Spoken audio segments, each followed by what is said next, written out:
SuperTalk Mississippi media production. Running a business is tough. If you're struggling with HR, benefits, and payroll, you're not alone. Many businesses just don't have the resources to keep up. That's where MWG Employer Services comes in. We provide a full range of employer services with everything from payroll to benefits to HR services and compliance, and can create a custom plan that fits your needs and budget. We're a Mississippi-based company that can help you focus on what you do best, growing your business. Call MWG Employer Services today at 601-206-7966 or go to MWGEmployerServices.com. You're listening to Sports Talk Mississippi On Demand, presented by Pearl River Resort. Escape to Choctaw, Mississippi and enjoy world-class gaming, the Dancing Rabbit Golf Club, and Geyser Falls Water Park. Escape to Pearl River Resort.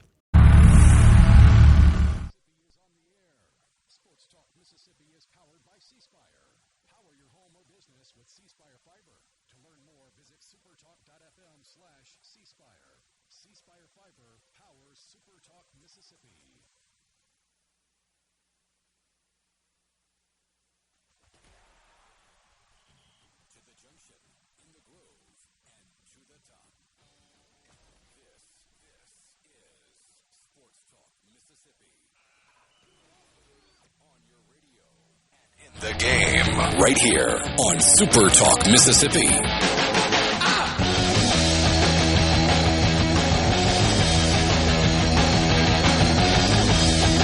Super Regional Friday. Welcome in Sports Talk Mississippi. So glad that you are with us. One half of the Super Regionals in the state of Mississippi actually starting today. It's only partially Super Regional Friday. Tomorrow you get both, Super no matter Regional what. Friday. Yeah.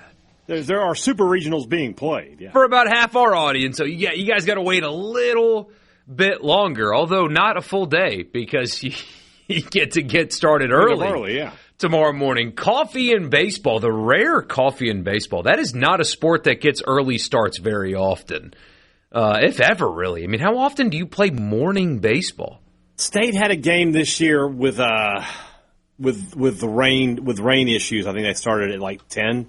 I've seen a couple of 10 o'clock first pitches at State. And then, like the SEC tournament, rare. Ole Miss played a 9:30 game, but it's a rarity. So it is a rarity. So we're going to talk a lot of baseball today, as you can imagine. I mean, the series isn't over, but West Virginia's going to Omaha, y'all. I mean, that team is just a wagon right now. They beat Cal Poly by 10 earlier today. You got a game going on right now. Obviously, two more coming up later, Ole Miss and Auburn. We'll talk about that. Do some keys to the series as well with that. And, of course, Mississippi State and Georgia. Two teams to get to on the countdown of 100 teams and in 100 days. We have some precedent that is being established when it comes to the tampering situation with Ole Miss. Another coach got hit with a tampering penalty. And, again, it is very consistent and established on precedent. Maybe this situation's different, but if you're an Ole Miss fan, if this is what the NCAA is going to do, you're going to be fine. But we'll talk about all that and more coming up later. Sports Talk Mississippi on this beautiful, although a little bit cloudy around here right now, Friday. Is it cloudy there? Just a little bit. It's a little nice cloud here. cover. It's nice here. It's also nice at the Pearl River Resort right now. If you are looking for a great weekend, Pearl River Resort's the place to go do it. Geyser Falls open for family fun. Dancing Rabbit ready to roll for a great round of golf. Fantastic restaurants, live entertainment. What more do you want? It's all right there for you at pearlriverresort.com. C-Spire text line, it's open to you at 601-879-4395. With C-Spire, it's easier than ever to get all the devices you want in one move with the Ultimate Connect bundle. Right now, new and current customers can get a free phone, watch, and tablet plus 100 gigs of data for just $90. That includes the new iPhone 17 and Samsung Galaxy S26 for free, and a free smartwatch and tablet to go with it. So don't wait. There's more to see. Visit cspire.com or stop by your local C-Spire store today. C-Spire, inspired by you. The lineup for Game 1. I don't know if they made them. Here's Ole Miss's lineup. They just released it in Game 1. All right? This is crazy. Mm-hmm. Decker, Udemark, Furness, Becerra. All good, right? That's pretty normal, right? Becerra in left. He's been playing right. Becerra in left. Federico, Pano, Foley, Randall in right. So Becerra in left, Braden Randall's going to play outfield, but he's going to play right field. Reuter is going to DH. I've been asking for like a month and a half. Braden Randall needs at-bats. Why can't he play left field? Because that position's been such a disaster for Ole Miss this season. I was halfway asking the right question. Apparently the question was slap him over in right field and move Becerra over to left for game one of the Super Regional, a lineup that you've never put on the field before. Last couple games of the year, Borky can't hold anything back now. How about that? Yeah, that's a surprise. You know? I mean, you need to get Randall on. He needs at-bats. He is your best option among the guys that play left or DH that are not regulars in your lineup. He needs to be a regular in your lineup moving forward. Just has to be. So I guess you got to find a way to just get him out there.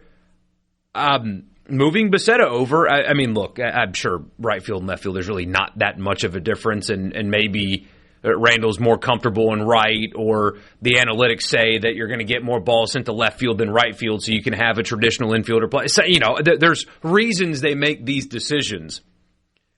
But I am very surprised that we're looking at the first game of a Super Regional where they did this in the outfield. Again, Randall needs to be getting at-bats every single game. I don't care what his splits are. He's the best option. So that's fine. It's still crazy to see on paper, though.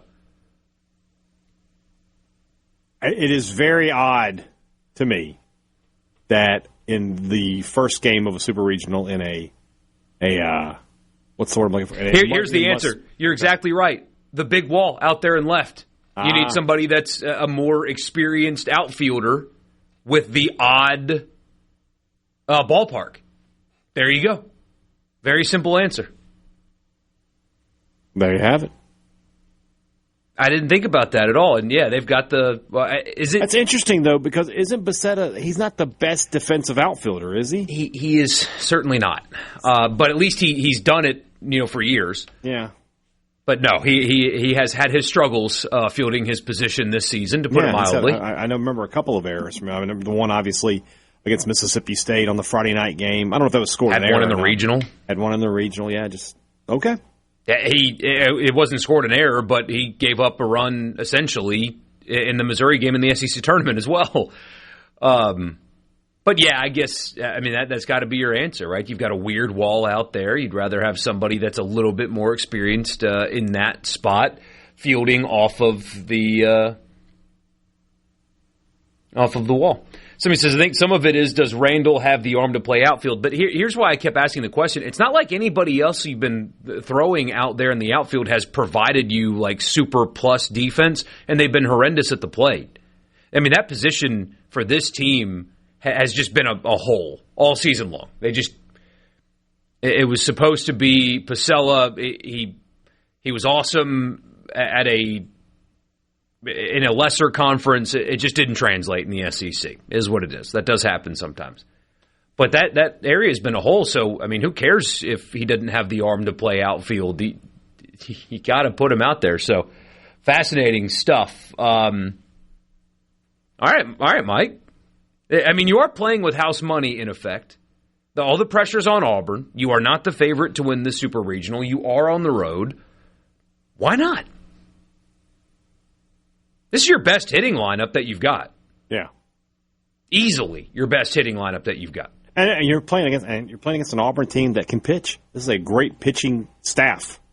It's not just one guy. They go deep on this pitching staff, so you're going to have to put some runs on the board. I do think these are going to be low-scoring games between these two pitching staffs, between Auburn and Ole Miss. You got a lot of really good quality arms out there, so every run's going to be precious. So yeah, might as well put your best hitting guys out there and see if you can't make something happen. So he's asking why do they have their all-time home run leader batting second?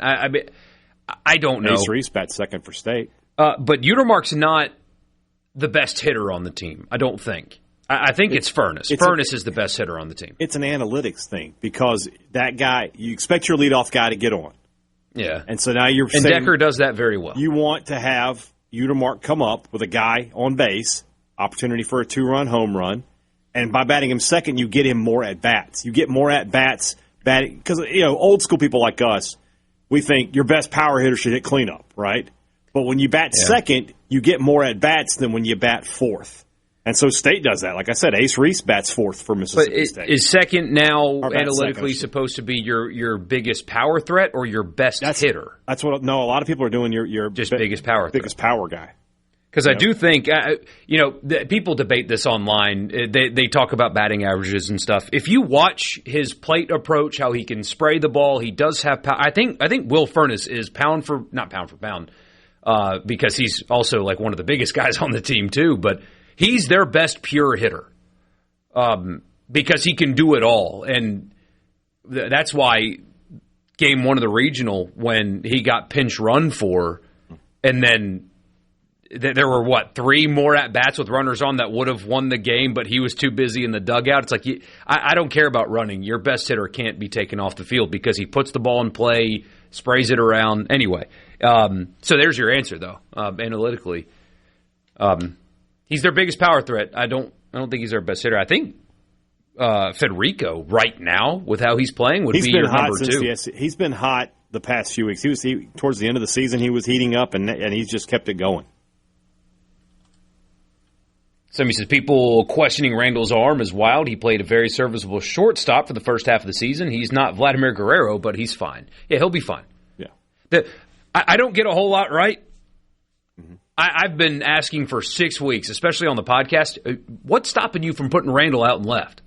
And I guess I was asking the right question. Thanks, Coach. I appreciate you. We've always known he listens. He's a listener, so... We'll be back in just a bit. So that lineup just dropped. That's why we really led there. But we'll talk about pitching matchups, both of these super regionals, and more when we come back.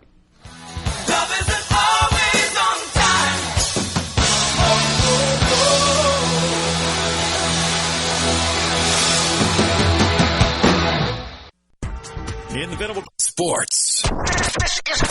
This is Sports Talk Mississippi. Sounds good. SuperTalk Mississippi.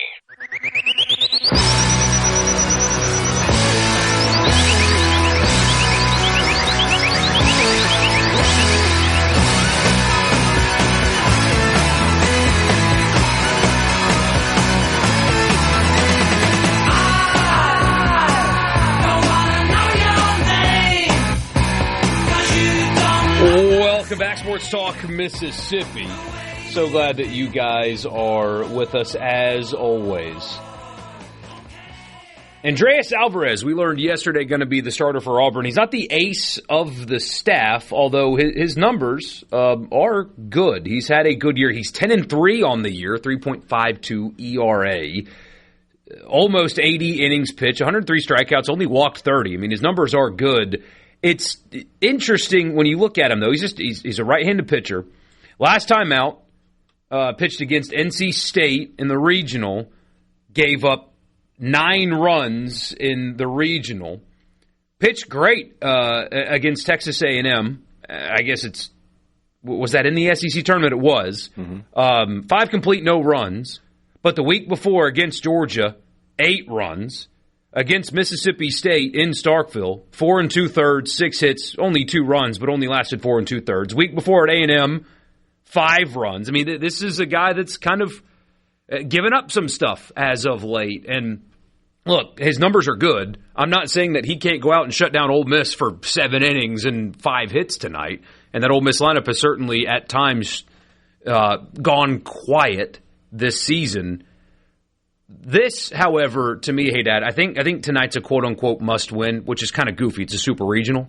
But I don't think they're winning this weekend without winning tonight, because this is the kind of pitcher that this offense has had success against. And when you're not getting their ace, and he's just a typical SEC righty, which is a good pitcher, but a typical SEC righty, and you got Hunter Elliott on the mound, I think you got to win this game if you're going to win the series this weekend. Feels like that's the case for both State and Ole Miss, right? That game one always important, but for these two teams, for whatever reason, for different reasons too. So yeah, I tend to agree with you. You know, if you're talking about having to win 2 games in a row on the road against a good team, that's difficult. And Auburn's ace is not going tonight. Yes, yeah. You need to go ahead and get one in the bank here and go from there. You could argue Ole Miss's ace is not going tonight either, but you could still. make that argument, yeah. But Hunter Elliott, he's your guy. He's always your guy. He needs to be the guy in this position. I agree. Yeah. Absolutely, he is. All right, so we know that pitching matchup. Though the official game notes have not been released yet from State and Georgia because anyway they'll put those out at some point today. But we already know the pitching matchup, though, don't we, Haydad? We know Valinkis is going, obviously, because who else would? Right. What do we know about what Georgia's throwing at State tomorrow morning at 10 o'clock in the morning? And State just officially announced Valinkis as the starter, going one game at a time. As I think I don't know if I mentioned it here on this show or not. I know I mentioned it on the podcast, but had someone had found out that they are considering going with Duke Stone in Game 2. I think they're going to wait and see how this first game goes. I think if you win, you could pitch Stone in Game 2, and then you've got McPherson ready for winner take all. But if you lose, you throw McPherson because you can't afford. If you don't pitch McPherson in this regional, you're gonna take some heat for that. Yeah. As far as tomorrow, though, it's going to be ace versus ace. Tomas Valinkis versus Joey Volchko for Georgia. This will be the third time this year State's faced Volchko. Saw him in Starkville, saw him at the SEC tournament. State put some hits on him in the SEC tournament, but his defense backed him up, turned those double plays. What was it, like four double plays? 4 double plays in that game. State had 9 hits in that game. To only score 3 runs is disappointing. So, this kind of goes back to what I talked about, I think, on Tuesday's Thunder and Lightning, which was there's a lot of stuff working in State's favor. The time, the schedule, the fact that State's going to be seeing this guy for the third time. There's a lot working for State's favor, but I will say this. You talked about Ole Miss needing to win. State's lost 4 games in a row to this team. They need to see that they can beat them. If they lose this first game, I think they're just going to go ahead and go out on Sunday. I just don't think that they'll get through it. They need to have that punch in the mouth. They need to show Georgia they can beat them. The comment I made was kind of like Rocky IV, where Drago's beating up Rocky for the first few rounds, and then he finally gets a punch in and he cuts him. And he's like, he's not a machine. He's just a man. State needs that moment here where they can put a W on the board against Georgia to make themselves believe they can do it again. Something. This is going to sound kind of goofy, but like a 2-out single followed by a double in the gap, followed by a home run in the first inning. Just something like that to just, like you said, just take the edge off of that. Mm-hmm. Something early, just an early spark of, all right, guys, we're good. That's exactly what they need. A quick inning, a quick 4-0, go to the bottom of the first, up 3 or 4, would be so massive for Mississippi State, just to give them some confidence going into that, and just if State could somehow have the lead after the first inning, go bottom of the first, they've got the lead. Valinkis goes 1, 2, 3. They could get rolling a little bit, but I do believe, if into the first inning and they're down 1-0 or it's 1-1. State needs a fast start. State needs some confidence. They should be a confident team in the way they played after the Starkville Regional, but this is a different animal. This is playing a team that you've seen them. They've beaten you 4 times. You need to have that moment where you really and truly believe you can beat them. So, am I reading this correctly that Valinkis only pitched against Georgia once? Yeah. Okay. Because Valinkis he didn't pitch in the SEC tournament. No, he pitched against Missouri. Yes. Duke Stone started the game against Georgia. In that loss, though, he was excellent. 7 1/3, just 4 hits, 10 strikeouts, 2 runs. Was really good, and then the bullpen let him down in that one. So, just kind of is what it is, and that's that was the Friday game of. And those 2 runs both came on solo home runs. Yes. And that was a Friday game, but it was game 2 of the series. That was a Thursday, Friday, Saturday series. Charlie Foster actually started the Thursday game for Mississippi State and got lit up really early in that one. But Valinkis gave State an opportunity to win the second game. They just didn't pull it out. Somebody on the text line asking, why not pitch Stone game 1, who did well against Georgia, and see what happens? Then Valinkis in game 2, knowing that you can go for the kill shot, or you have your guy with your back against the wall. On the other hand, if you win game 1 with Valinkis, start Stone game 2, and you're up 3 in the 6th, could you go with McPherson out of the pen? I absolutely would never go to McPherson out of the pen. You have to have him be ready to start Game 3. If he doesn't start because you win this series in 2 games, that's fine. But if you you throw him out there in Game 2 and then you don't win, who are you starting in Game 3? Chris Billingsley, Jack Bauer? No, absolutely not. Would I use McPherson in a relief role? McPherson is one of your stars. I would take the guesswork out of it. I would start Valinkis on Saturday, McPherson on Sunday, and if it goes to Monday, then Duke Stone can start there. But that's, I'm not sure if that's what they're going to do or not. So we'll see. But under no circumstances would I bring McPherson out of the bullpen. What do you think, though, about, maybe doing what Auburn's doing and going with your ace in Game 2? I think Auburn can do that because they're the home team and then they're the higher seed, and they think that. And Auburn, if you look at their pitching staff, they don't have. They just have a bunch of guys. They don't have a guy like Valinkis. I think if you're Mississippi State, you have to throw your ace Game 1. You have to give yourself your best foot forward. You need to win this first game, be up 1-0, and try to figure it out from there. I would not. Also, the other problem with going Stone than Valinkis is you're probably almost certainly not going to pitch McPherson. And if you lose 2 games and McPherson doesn't pitch, the griping and gnashing of teeth is going to be never ending over here.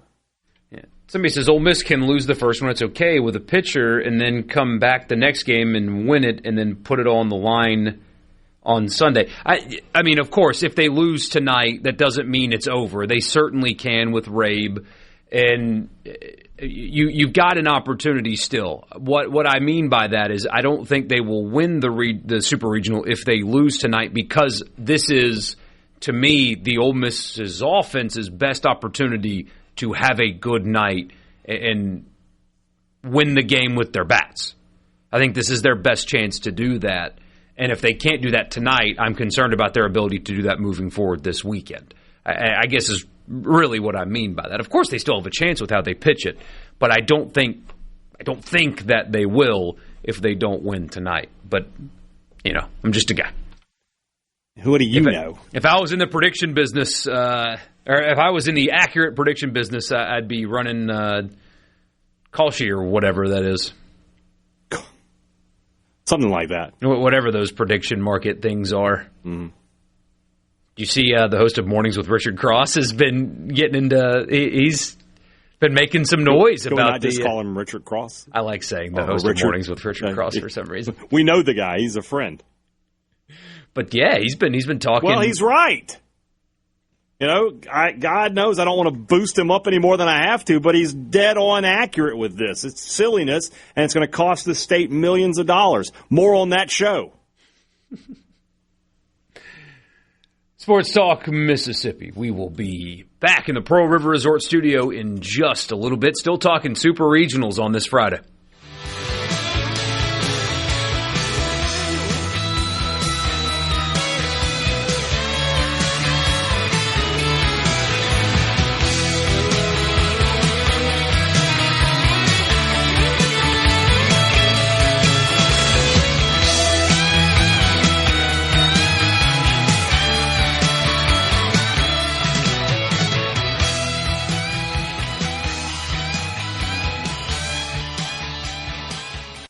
From the Seabrook. Take the friggin' wax out of your ear. Did you hear me? This is Sports Talk. Sports Talk Mississippi. Woo! I say, sports fans. Now, here's more on Super Talk Mississippi.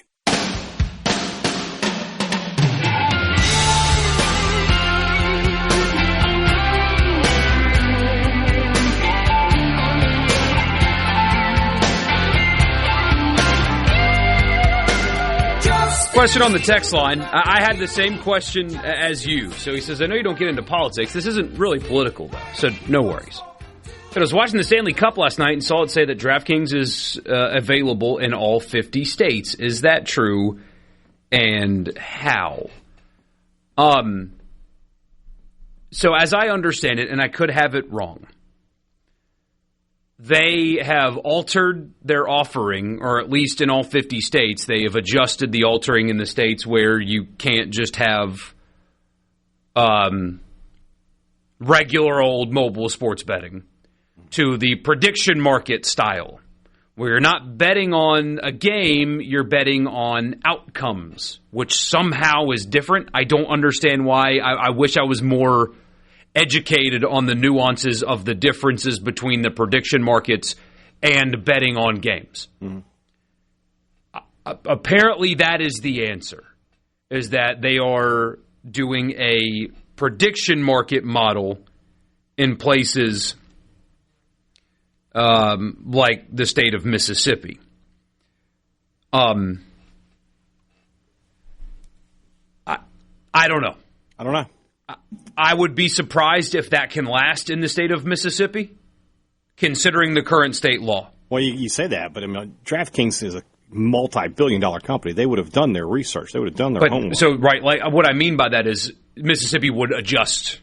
Okay, that's what you're saying. Like they would counter what DraftKings is doing. I wonder what that would look like. The banishment of prediction markets, I guess, would be the making those illegal. Well, so let me ask you a question then. Isn't that what stock markets are? Like, if you ban that, are you banning the trading of stocks? Because that's a prediction market. They may have them here. I mean, wouldn't the counter be that the stock market is investing into companies as opposed to whether or not one team beats another team? I mean, like it's an investment into industry as opposed to. But it's an investment into, you hope that business does well. It is a gamble 100% of the time. It is a gamble. So it becomes, unless you're a politician where you can insider trade and right. Yeah. That's really for crossing the morning there. Yeah.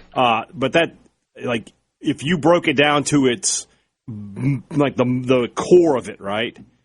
I am putting money into what I hope will succeed. So what is the thing that I hope will succeed? Is it a business or is it the Mississippi State-Minnesota game? Whichever way you want to look at it. I don't know, man. My guess is a good lawyer could make it work. Yeah. I know that this is, I guess, at this point, especially among young men, because I've gotten a few DMs from unhappy ones, my position on mobile sports gambling has changed in the last 6 to 8 months or so.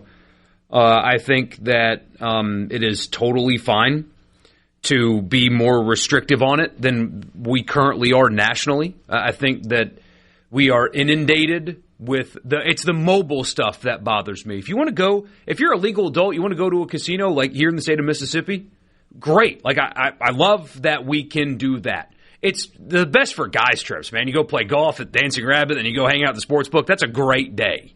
I don't want that to go away. But when you read that almost 3/4 of young men are gambling on sports every day, they have apps on their phones and they're just throwing money at sports every day. Yeah. I think you're teetering into, what amendment is it that allows the government to be restrictive when it's in the best interest of public safety? What is that? That's not the 8th. That's cruel and unusual punishment. What amendment is it? The 3rd? Anyway, one of the amendments of the Constitution. Are you talking to the guy sitting behind me? Is somebody back there behind this? Allows the government to, like alcohol, you can restrict alcohol because it is a threat to public safety. I think we are getting close to the prevalence of sports gambling as being a threat to public safety. That is not a popular opinion. Mm-hmm. I'm not. I mean, it's just my opinion on it. But we have gone too far. I think, just to me. When you have that many young people, teenagers, high school kids betting on sports every day, you've got a real problem. And then this story comes down from the NCAA today. 4 men's basketball athletes at Alabama State. The NCAA found that they did, in fact, alter the outcome of a game against Southern Miss. Headed for $500 each. That's rough. 4 college basketball players. They threw a game for $500 each. $2,000 is all somebody had to pay these dudes to throw a game. And that happened before mobile sports gambling. I'm not dumb. Mm-hmm. I do think that the more restrictive we are, the less likely things like that can happen. Mm-hmm. But maybe that's me being naive. That's such a sad story to me, though. You're a college basketball player, and yeah, you're not getting paid a lot at Alabama State. Yeah. I mean, and you're not going to go play in the NBA at Alabama State. But you can work hard, get a college degree, maybe get into coaching. It's not not smart. For $500, you threw that away? It's just sad. Well, I mean, I don't know. Like, there's never a time where that's a good idea. There's never a time where you're like, hey, we're going to conspire to throw a game is going to come out good for you. Somebody says, how do you feel about underage drinking? That's a dumb opinion, Borky. Well, if you think that I'm dumb, that's fine. I drank underage. It's a bad thing. It's a really bad thing. There are nights where I drank too much when I was underage that I am lucky I didn't get hurt or worse. I have been out of the country where I drank too much, and I can't really remember how I got back to the place where we were staying.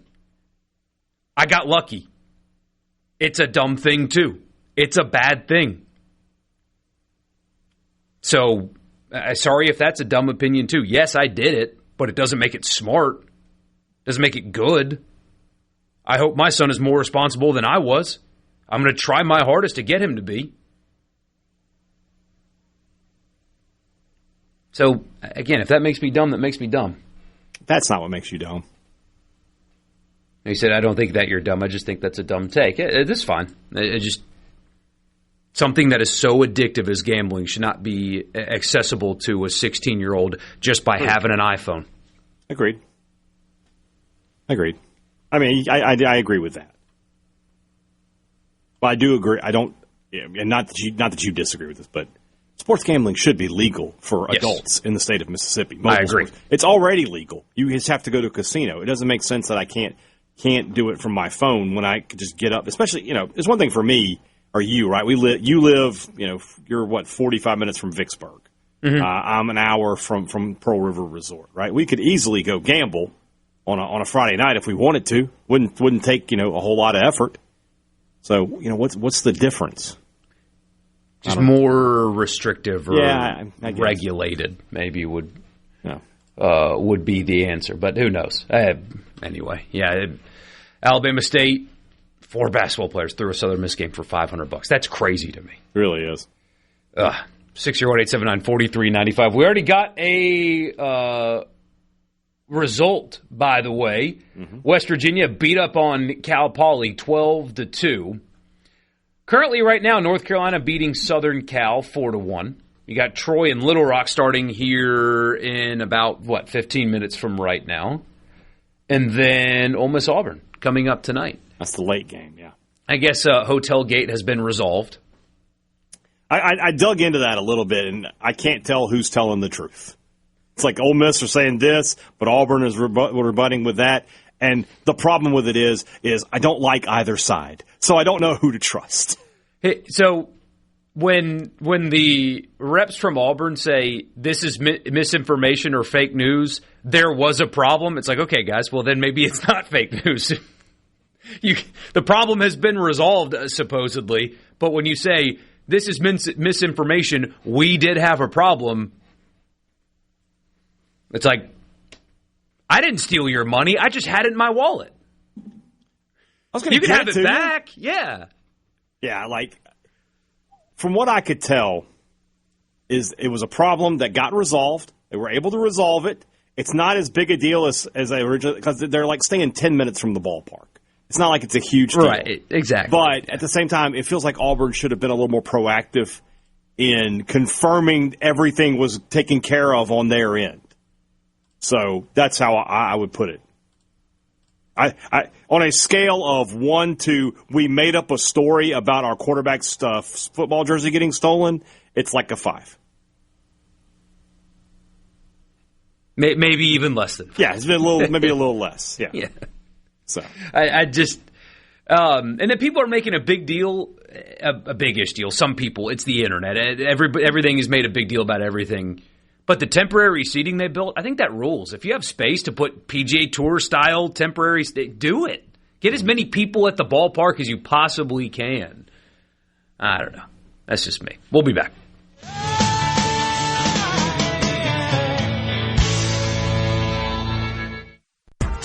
To Sports Talk Mississippi. Are you ready? On the SuperTalk app, supertalk.fm, and always on your local SuperTalk Mississippi station.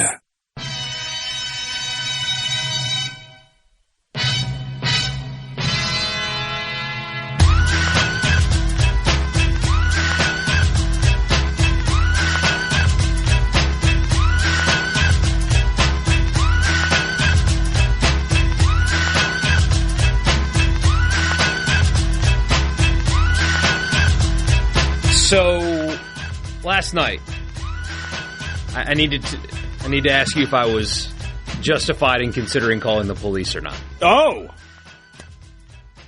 Had to get dog food. Went to Costco to get the massive bag of dog food for $35. Sure. And does. On the way out, of course, you pass the people eating. They have the little food area there. Yeah. And stuff like that. You didn't get a chicken bake on your way home? No, but I love those things. Yeah. And there was a guy there eating at Costco. Like, in work clothes, normal-looking dude, about my age, like, clean-cut hair, like, normal guy. And he was eating a hot dog with a fork and knife. He was cutting his hot dog with a fork and knife and eating it with the bread, by the way. He wasn't just cutting up the meat. Like, he was full-on meat and bread, cutting it with a fork and knife. And I thought, there's no way that guy doesn't have something on a hard drive somewhere that is criminal. I need to call the police and get this guy escorted out of here right now. That you would have been justified running your car into the Costco to take him out. Just what happened? He was eating a hot dog with a fork and knife. Carry on, sir. Thank you, citizen. That's horrific. Can you believe that? Who eats a hot dog like that? With the bread. With the bread. Like, if you've got a sausage, right, a link of sausage on your plate, yes, a fork and knife would be how you would eat that, right? You don't just pick up a whole sausage and eat it. But when it's in a bun, that is the vessel. That is the fork and knife. The bun is the fork and knife. And it's the end of the workday. Like, your workday is over. You don't, or maybe it's not for him, but like. Oh, my wife eats a burger with a knife and fork. Sir! The fork and knife is the bun. The bun is what you're using. That is the utensil. Somebody says I eat chili dogs like that. It depends on. A sloppy chili dog I could get behind, right? Yeah, but if it's just like a Saturday and you got nothing going on, no excuses, play like a champion. But if you have to go to work, if it's your lunch break, that's acceptable. I understand that. This is normal Costco hot dog. Fork and knife. Psycho behavior. Why did I think Borky was going to say with no bun? I was picturing a guy holding just the hot dog. That would be worse, right? So, okay, that's a real question. What's worse? Eating a hot dog, bun and all, with a fork and knife, or just holding a hot dog and eating it no bun? The fork and knife, because even though a hot dog is different, like you eat beef jerky and stuff like that, though. Not a hot dog. But at least you're like round cylinder meat. Pause. That you're using your. I get. First of all, there's nothing cylindrical about beef jerky. All right? There is. It's flat. You're thinking, no, that's not beef jerky. That's a Slim Jim. There's a different thing. Yeah, but okay. I mean, whatever.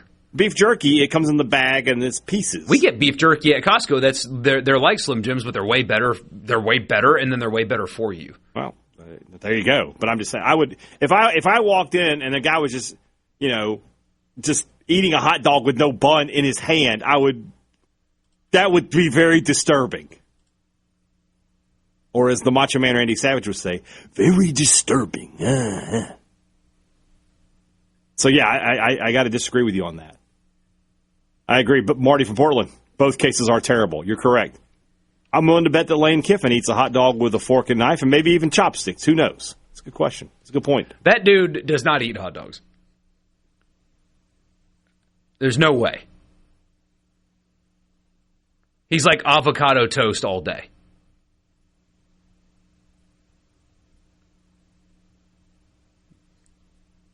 I'm reading a tweet that we were not allowed to read on the air. What am I? Holy cow. Okay, we'll figure more on that.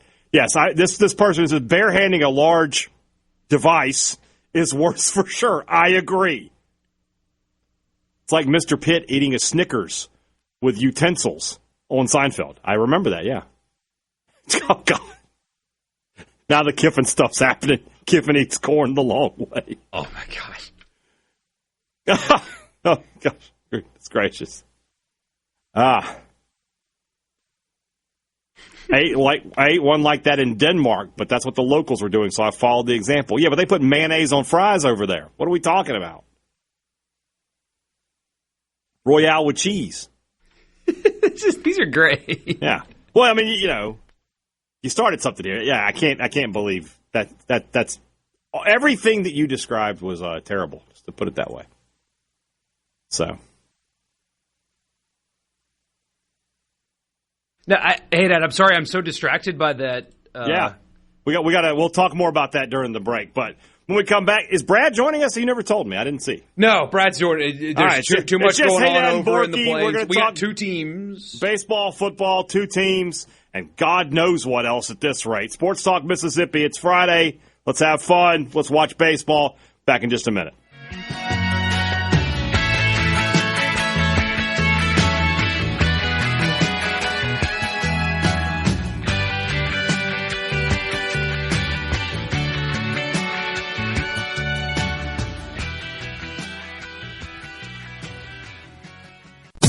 Your Super Talk Mississippi. Introducing to you Sports Talk Mississippi.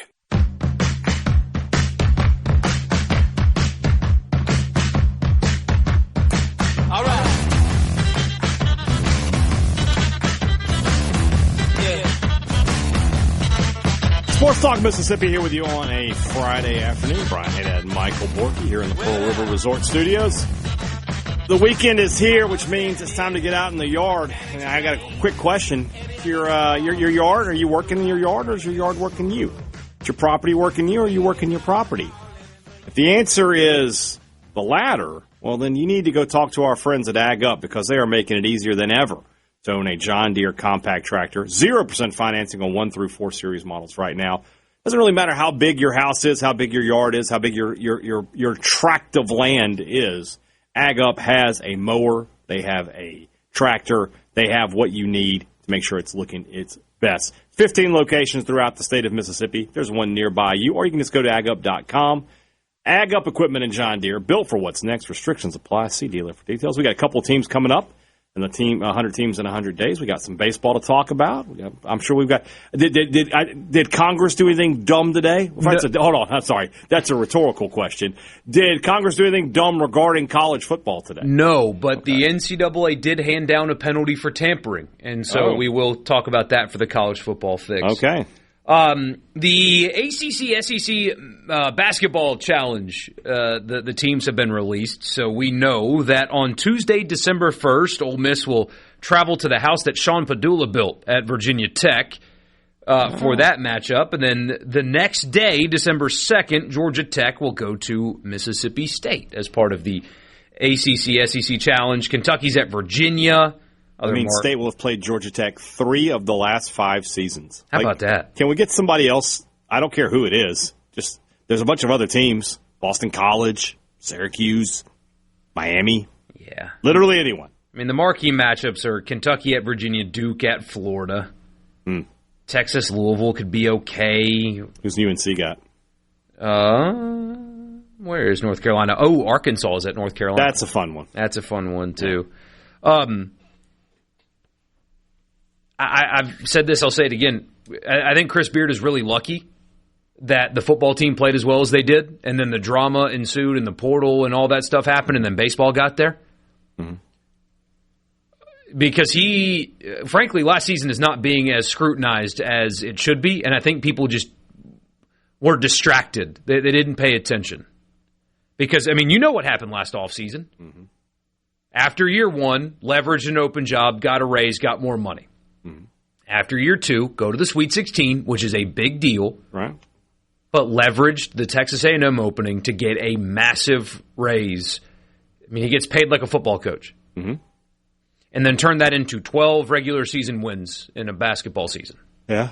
And then, I mean, right now, that roster is not where you want it to be. You don't love what and there's going to be a couple of guys that are either Euro pros or something that are apparently going to come in, and maybe that makes it better. And but right now, Pinkins is there and Commerdine's there. So But point is, since a open job within the SEC was leveraged for a whole crap ton of money, and Ole Miss invested in their basketball coach in the way that a lot of SEC schools invest in their football coach, to turn around and have a season like that, and then, I mean, the momentum, the life, the energy of that program, dead at the moment. Like, that can be fixed.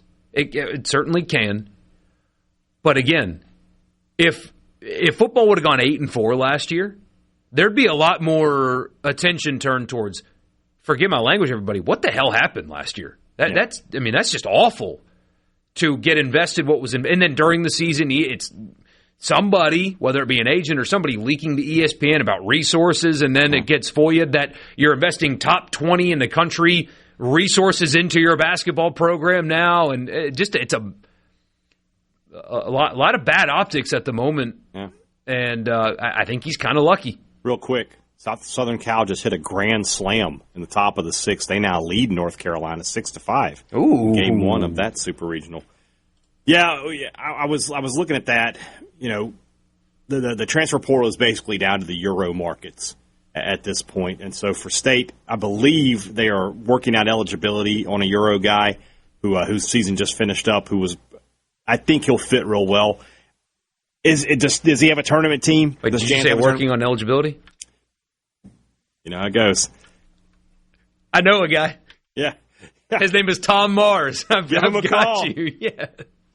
I'm sure we've got his number around here somewhere. We can find it. I don't think it's one of those kind of eligibility things. I think it's just like the European guy coming to the States. Yeah. Comerdine ran into that too. Yeah, exactly. So did Macro last year for State, who transferred out. So, you know, you start with Hubbard, and I will say this, and I said this last year, and it ended up being completely wrong. It blew up in my face. But I really do believe it this year when you look at the guys that State's brought in, is that Jans has said, basically blank this. We're getting back to what I know. We're going to make every game a rock fight and make it as ugly as we can. And we'll have some more scoring because we have Hubbard, but it's going to look more like the first couple of years at Mississippi State. At least that's what I feel like that they're going for. They're just going to muck it up as best they can and try to win with defense. And that's, you know, last year and really the last 2 years, the State's defense has just been awful defense. And that's not what Chris Jans wants. So I think, you know, I talked about Jans the other night on the air because he hired a new assistant coach, Alex Barlow, who was with the Celtics. It was their head coach of their G League team, and is a Brad Stevens guy, played for Stevens at Butler. And, you know, the comment I made after I, you know, despised the fact that they hired a Celtic, God almighty. But I thought that, you know, when you look at Jans and his resume, and the same is true of Beard, although with Beard now at Ole Miss, it's 2 out of 3 he's missed the tournament. Mm-hmm. You can maybe grade him the first year trying to fix things, but they still 2 out of 3. Jans has only missed the tournament twice, and once is because it got canceled. Right? Throw that year out even, just... Yeah. That didn't even count. You know, he had enough credit in the bank with me to suffer through last year. It was not pleasurable, but I was willing to say, look, you know, if at the end of the year and then next season, if we're talking about like this again, we'll have the hard conversation then. But for right now, this sucks, but you're going to have to just get through it.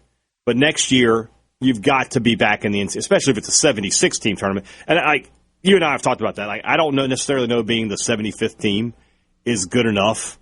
Like I wouldn't just say, yeah, you're safe. You're definitely coming back for another year if you're the 75th team to get in. Especially if you lose. Right. But if he's safely in the tournament, then yeah, it's no problem.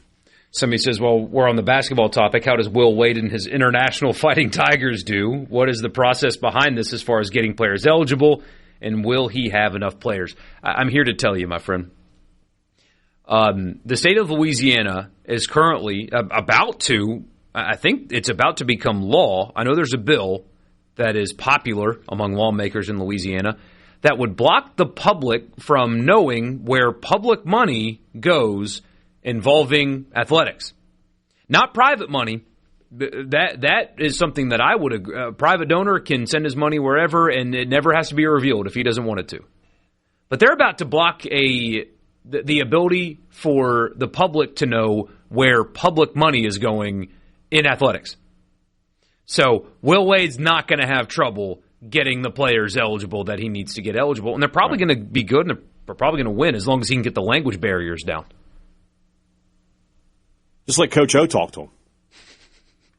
He'll figure it out. Can you imagine Ed Orgeron and a French basketball player? No, the French would be fine. He'd figure that out. The French, he could speak some broken French. It's the Serbians and whatever. Not even going to try. Thinking about Ed Orgeron talking to a Middle European guy. Yeah, an Eastern European guy. Eastern European. That wouldn't work. A guy from Kazakhstan or something like that. Where's that? I saw Borat. Is that where that's from? My wife.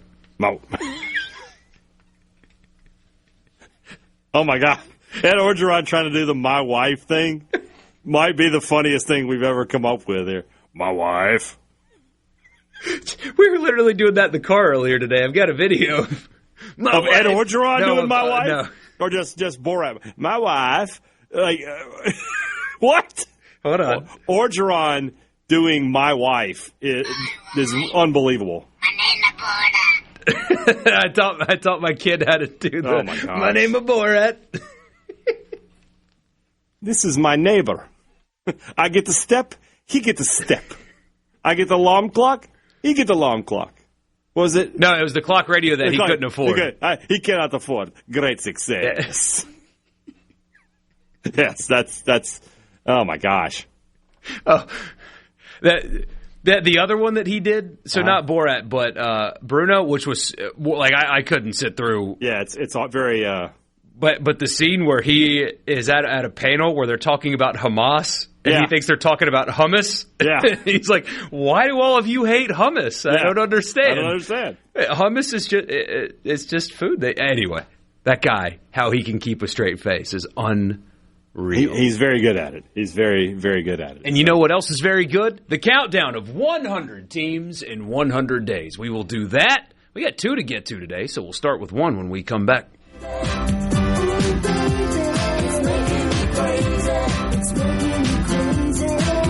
Every time I look around, every time I look around, every time I look around, it's in my face. From the SportsTalk Mississippi continues.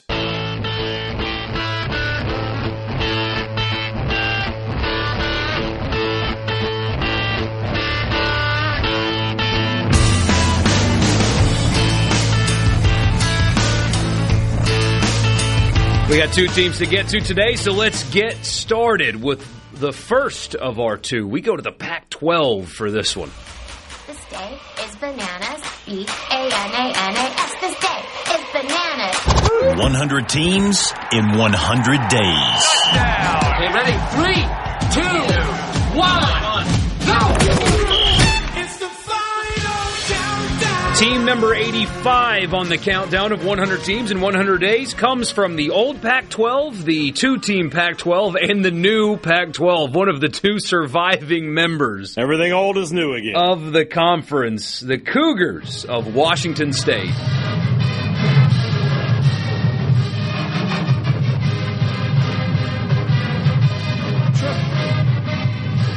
I really like their logo. One of my favorite logos in college football. The Cougar with the WSU incorporated in it. I like it. It looks good. Yeah. Martin Stadium is where they play. One of the smallest ones in, I guess they're not in Power Conference football anymore, but they were.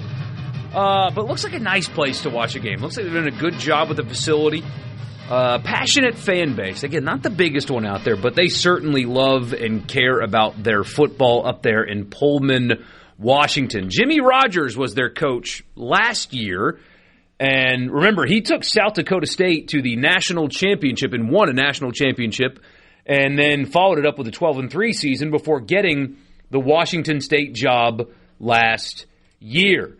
Remember that Washington State team? Ole Miss fans, you know that Washington State team all too well because they almost destroyed your season. Ole Miss was a very uninterested football team that day, and it showed, and it almost bit them. But they opened the season with a win over Idaho and then San Diego State before North Texas beat them by 49. Then they played Washington in the Apple Cup and got beat by 35. But they beat Colorado State, lost at Ole Miss by 3, lost at Virginia by 2, beat Toledo, lost at Oregon State by 3. So lost 3 of 4 games by a combined 8 points. They beat Louisiana Tech and then lost at James Madison by 4 points. So their last 4 losses of the season were by a combined 12 points. That had to have been brutal for Jimmy Rogers' club. But they got revenge on Oregon State, and then they beat Utah State in the famous Idaho Potato Bowl. But Jimmy Rogers was not credited for that win. He didn't coach in the bowl game because Jimmy Rogers is now the head coach at Iowa State. He took over for Matt Campbell, who left for Penn State. And even though he went 6-6 at Washington State in year 1, he was impressive enough to get the call up to the Big 12. New Washington State head coach this year. Hey, Dad, you're going to like this one. He played wide receiver at Boise State. His quarterback was Kellen Moore. Was his brother, Kellen Moore. Kellen Moore's brother is Coach now Moore. A head coach at Washington State. Kirby Moore is his name. So Kirby and Kellen, but Kirby Moore. I hope that they aren't like one of those families where everything's the first name's the same letter. Imagine if their mom's Karen. Yeah, that's where I was going. Catherine or something, yeah. But yes, Kirby Moore was the offensive coordinator at Missouri for 3 years before getting the Washington State job. So he enters year 1, his first head coaching job. Again, he played a wide receiver at Boise State. His first head coaching job was not at Idaho, but the College of Idaho, different place. And then it was at Washington and Fresno State as a position coach before hopping on with Eli Drinkwitz at Missouri. This year, pretty difficult schedule in the newly formed Pac-12. They open the season at Washington in the Apple Cup, a rivalry game on the road to start his head coaching career. Then they go to Kansas State in week 2. So back-to-back power games on the road to start the season. They host Duquesne. You know that mascot? The Dukes. The Duquesne Dukes. They host Arizona State and Fresno State before back-to-back road games at Utah State and Oregon State. Boise State comes to visit him, and that, not really a homecoming because the home is coming to him, but still. They go to San Diego State before an off week. They host Colorado State, go to Texas State, who is in the Pac-12, and then host Oregon State to close out the season. Washington State, team number 85 on the countdown. Good times up there on the Palouse, especially when you travel to, let me make sure I got the name right here, South Fork Public House. So we got another. I think there's another beer bar here because they got. The Pacific Northwest loves their fancy breweries. They do. They've got it looks like about 15 beers on taps plus some rotating handles. I've had a Cosmic Crisp before. That's a good beer. Ooh, and they have a beer that's very popular in that area. It comes from the Rocky Mountain area. It's called Coors Light. Delicious beer. But from a food perspective, this is a pretty straightforward deal. So I'm assuming it's just really, really good. But they've got burgers. They got a great-looking prime rib sandwich. That sounds fantastic. Their cheesesteak comes on a pita. I'm not sure how I feel about that. Steaks, chops, pasta dishes, salmon. Sounds pretty good. It's a pretty basic restaurant, but the food does look good. So if you're ever in Pullman, Washington, stop by the South Fork Public House and tell them, hey, Dad and Borky sent you. Good stuff. Yeah. I can't wait for the next one. When you think Washington State, is your first thought Mike Leach, or is it Ryan Leaf? It's Ryan Leaf.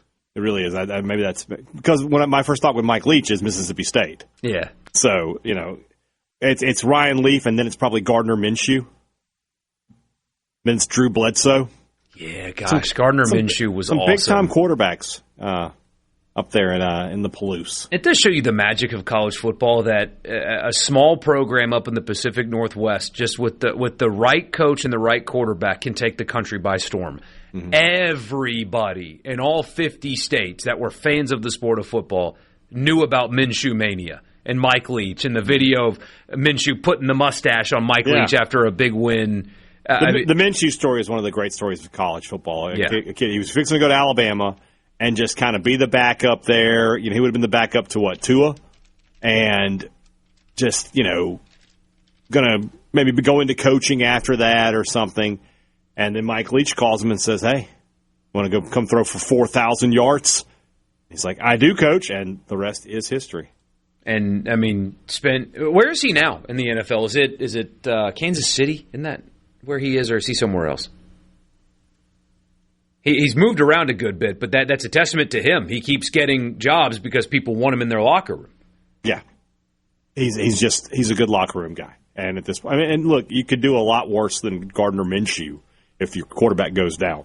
He's still a capable guy. So he is currently. He's at Arizona.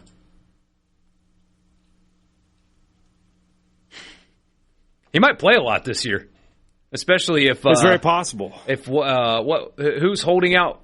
Oh gosh, who's holding out? Jacoby Brissett. Jacoby Brissett's holding out for more money for the Cardinals. So if I were them, if I were Arizona, honestly, what is the difference between the two of them? I might as well just go with Minshew and say, look, if you want to hold out, that's about it. I mean, in terms of what you expect out of the player on the field this season, what's the difference? It's not a huge difference. Yeah, I agree with that. So maybe just start Minshew and go from there. Minshew's got if you had to guess his career NFL statistics, passing yards. What do you think his passing yards are for his career? For his career in the NFL, he's probably over 10,000 yards. He is 13 yards short of 12,000 passing yards in his career and 68 touchdowns in his career. Yeah. That's a great career, man. He's had a great career, and now, For a guy that was, like you said, he was conceding, my career's done, I want to go learn how to coach. Yeah. I want to go, I'm going to go learn under Saban. Sarkisian was still there, I think, at that point. So, that's the connections he's trying to make. And instead, ends up having an unbelievable career, and one of the most special seasons in college football history. Yeah. Somebody says, we'll never forget Minshew dropping the F-bomb at Leach's funeral. That's just not surprising. Dave says Gardner might even be a little bit more mobile. Neither one of those guys are exactly the most fleet of foot, shall we say. That's not. I don't think Washington State, in recent memory, has had a mobile quarterback. Drew Bledsoe, not very mobile. Ryan Leaf, not very mobile. All of their best quarterbacks have just been pocket passers. Mm-hmm. But that's fine. They are the Jets. Will be the number 1 overall pick this year. The Cardinals, you think? Yeah, you think the Mannings let Arch go play at Arizona? It's possible that they step in again, but where are you going to send them to? The Jets? Who would be number 2? I guess it worked for Eli. It'd be in New York, but that's a different franchise. I don't know. Oh, man. 601-879-4395. That's the text line. Let's knock out the other team. We'll do that when we come back. We'll stay on the West Coast. This is a fun one. It's always a fun one. If you are a close listener every day, you know that this was my team growing up playing the college football video game. I always turn this team into a dynasty, and we'll talk about their ascension. By the way, they're back, and we'll talk about them. Team number 84 when we come back.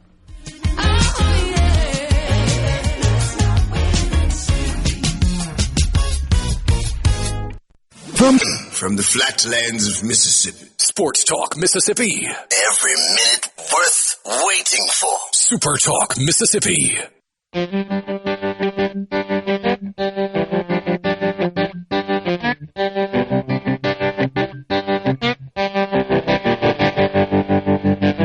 you I'd be home every night. Breakfast in bed and we'll never fight. Say I'm wrong when I know I'm right, but baby, I'd be lying.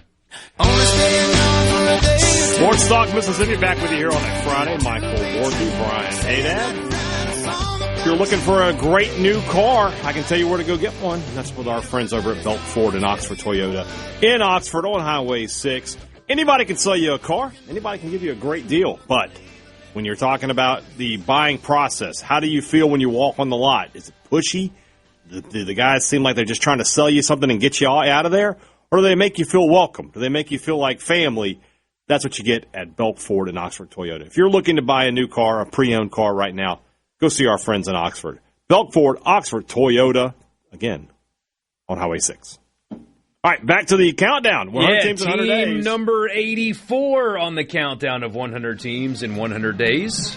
The westernmost football team, or easternmost if you want to look at it a different way, Washington. Excuse me. So would like Miami be well, no, it can't be the easternmost. It depends on how you want to go around the globe. I said Washington. Hawaii is team number 84. Hawaii.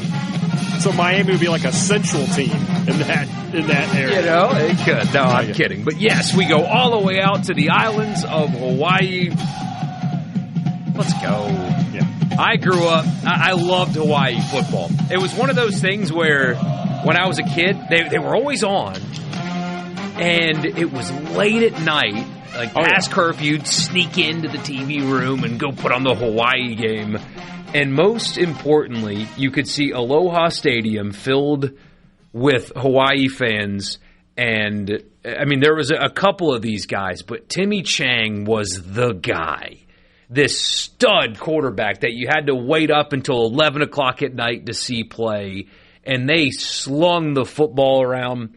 In his college career, 17,000 passing yards, 117 touchdowns for the great Timmy Chang at Hawaii from 2000 to 2004. He actually got hurt in year 2. His freshman season, he threw for 3,000 yards and 19 touchdowns. As a true freshman, he was awesome.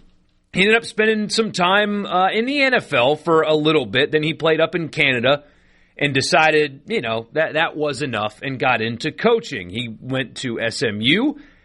Hey, Dad, he actually spent time. Did you know this, that Timmy Chang spent time at Jackson State as the offensive coordinator? Did you know that? I did not know that. I did not know that. Back in 2014 and 2015. Then he went to Emory and Henry, then Nevada as the receivers coach, and then he got the call back home to Hawaii, where he was born and raised, and he played great football. He became the head coach at Hawaii, and in year 1, did not go well. They went 3-10. In year 2, though, 5-8. 2024, 5-7. Last year, he got his system in place. He's got his players in place. 9-4 for Hawaii a season ago. Aloha Stadium has been destroyed. It was condemned. It's where they used to have the Pro Bowl, iconic venue in the sport, but they didn't update it, did not stand the test of time. They've torn it down. They currently play at the Clarence T.C. Ching Athletics Complex. They've added temporary seating and stuff around the track and field facility to make it work, but by 2029, an entire entertainment district thing, the renderings look amazing, which includes a new football stadium will be built right there on the site of the old iconic Aloha Stadium. Last year, remember, they beat Stanford in the season opener. That's right. On week 0. That was a fun game. That was a big win for Timmy Chang. They went and lost at Arizona. No surprise there. They beat Sam Houston and Portland State before losing to Fresno State by 2. They beat Air Force, beat Utah State, beat Colorado State, lost at San Jose State by a touchdown, beat San Diego State, lost at Dan Mullen's UNLV Rebels by 28. Oh, yeah. Sure did. They beat Wyoming to end the season and then beat Cal, remember, in the Hawaii Bowl. Cal went out there to the islands and got beat by Hawaii, so 9-4 is where they ended up last season. This year, for the, I guess they're the Rainbow Warriors, right? Not just the Warriors, but the Rainbow Warriors. I believe that's correct, yeah. They open at Stanford. before hosting Dan Mullen in week 2 and New Mexico State after that. Going to be out there on the beach. By the way, they go to Stanford in week 0. So that will be the first Saturday of college football, Hawaii at Stanford. They have an off week before going to Wyoming, hosting San Jose State, and then they go to Arizona State. So they have 2 road games against power teams this year. They host New Mexico, go to Northern Illinois. They go to UTEP, host North Dakota State, go to Nevada, host Sacramento State. You might be thinking, wait, what conference are they in?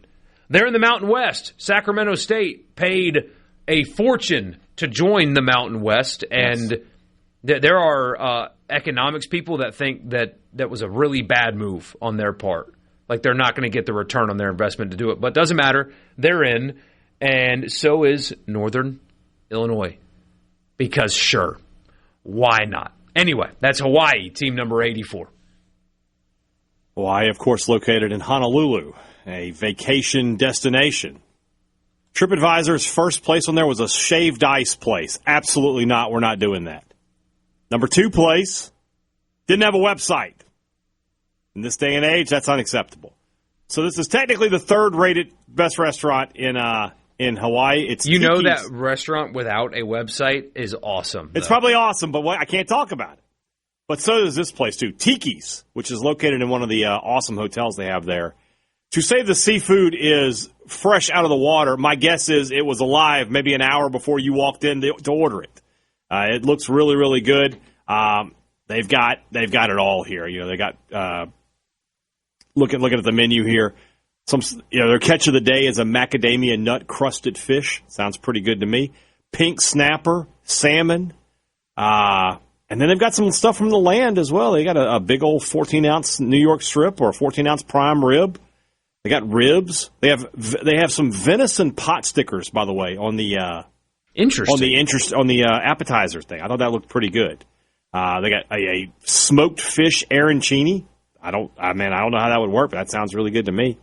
Their desserts look fantastic, by the way. They got a 20-layer, I don't know what hopia crepe cake is. It's 20 layers of crepes with tropical fruit sauces and house-made whipped coconut cream. I love coconut, so I would be all over that. Their chocolate cake looks fantastic. You ever had ube, by the way? I don't believe I have. It's a Japanese or Filipino sweet potato. It's purple, and it's really sweet, and then they make a ube cheesecake. It looks like you would look at it and think that somebody had cut off one of Grimace's arms. It's really purple, but it looks good. It looks good. So this place, yeah, it's going to be a little pricey. We're going to spend some money when we go, but this place looks fantastic. So, yes, Tiki Bar and Grill. If you're ever in Honolulu, you visit Tiki's Bar and Grill, tell them that Hey Dad and Borky sent you. Mike says after a losing day, there was always Hawaii. It's true. What were the broadcasters' names? They always wore Hawaiian shirts and leis on the broadcast.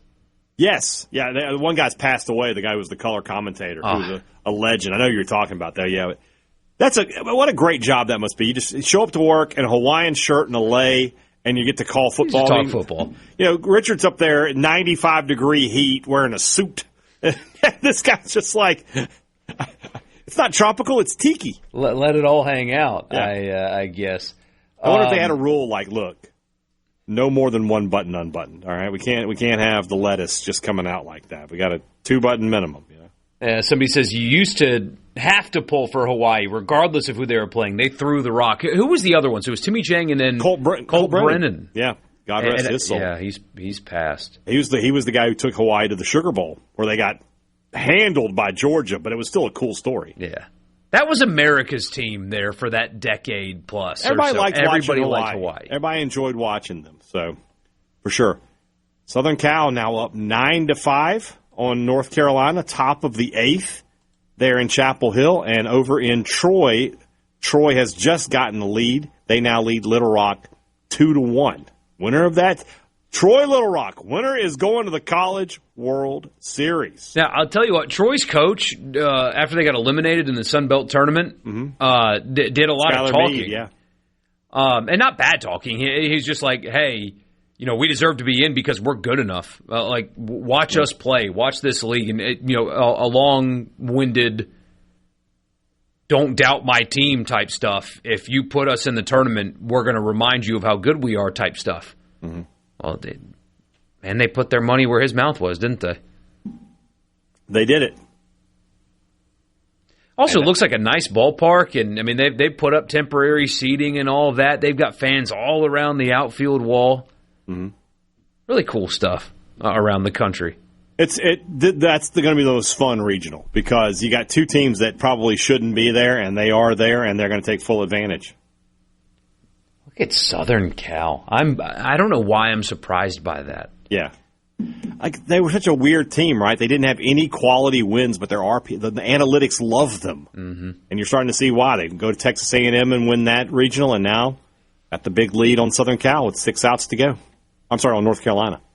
We're in the Pearl River Resort Studio. We'll be back here in just a minute. Sports Talk Mississippi on a Friday. Turn me on. Well, gotta go now.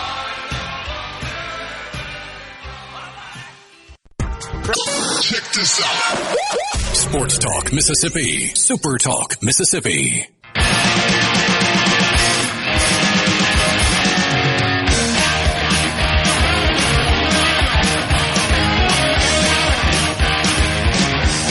Forky and Haydad with you, Sports Talk Mississippi. We got this question. Is South Carolina going to hire a coach that there has a team still playing? I didn't word that correctly, but you know what I mean. And he's asking, is Parker a candidate there? I don't know. I would think if you're South Carolina, you've got to go proven winner head coach at this point. You know, you can't take any more chances. It didn't work with Maneri. You got to get somebody in there. And look, not that Maneri wasn't a proven winner, but he was a proven winner in a bygone era. You got to get a coach who is winning already at this time. Honestly, you talk about a coach who's still playing, that one we're just talking about, Skylar Meade, would be a fantastic choice for the South Carolina Gamecocks. Wouldn't have to change his wardrobe that much either. Troy and South Carolina, very similar colors. Similar color scheme. Especially the family. You know, they most people think that Kevin Schnall is going to be the guy, Coastal's coach, but could be, yeah. But that season's been over for a week now. Yeah. Usually those things move pretty quick. Most coaches wait until after their season is over, before they do things. But the season's been over a week, and those usually move pretty quickly. And he hadn't made that move yet. I wonder if he's getting cold feet, and maybe be where your feet are, or if you just win a different SEC job. Maybe Florida comes open soon that you would be in line for, those kind of things. It's possible. It's very possible. Here's the other thing. Not that he's going to get fired after this year, but Mike Bianco has been coaching a long time. There may come a day in the next year or so where he's just like, I'm ready to go. I'm ready to call it a career. Yeah. And if that happens, that's a big-time job that's going to open up. So there's a thought. Speaking of Troy, though, they have hit back-to-back home runs. They are now leading Little Rock 5-1 in the top of the third. Over in Chapel Hill, still 9-5 South Carolina, 1 out in the bottom of the eighth. I'm sorry, Southern 9-5 Southern California, leading North Carolina 9-5. There it is. Somebody says Bama's coach got to be high on the list for South Carolina, but is South Carolina going to provide him the resources that would make him want to jump? Because he will be in line for a premier job soon. He's got a good one. Obviously, there are better ones. That would be a guy that, in your scenario, hey, Dad, if Mike Bianco were to retire in the next couple of years, Rob Vaughn, I think, would be candidate number one if he's still at Alabama.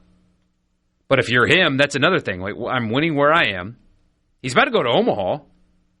He's got St. John's in his super regional. He's about to go to Omaha. Yeah. The aforementioned Florida. What if... I don't know what Vanderbilt's going to do resource-wise, but there's reason to question the South Carolina job, what it is anymore. Mm-hmm.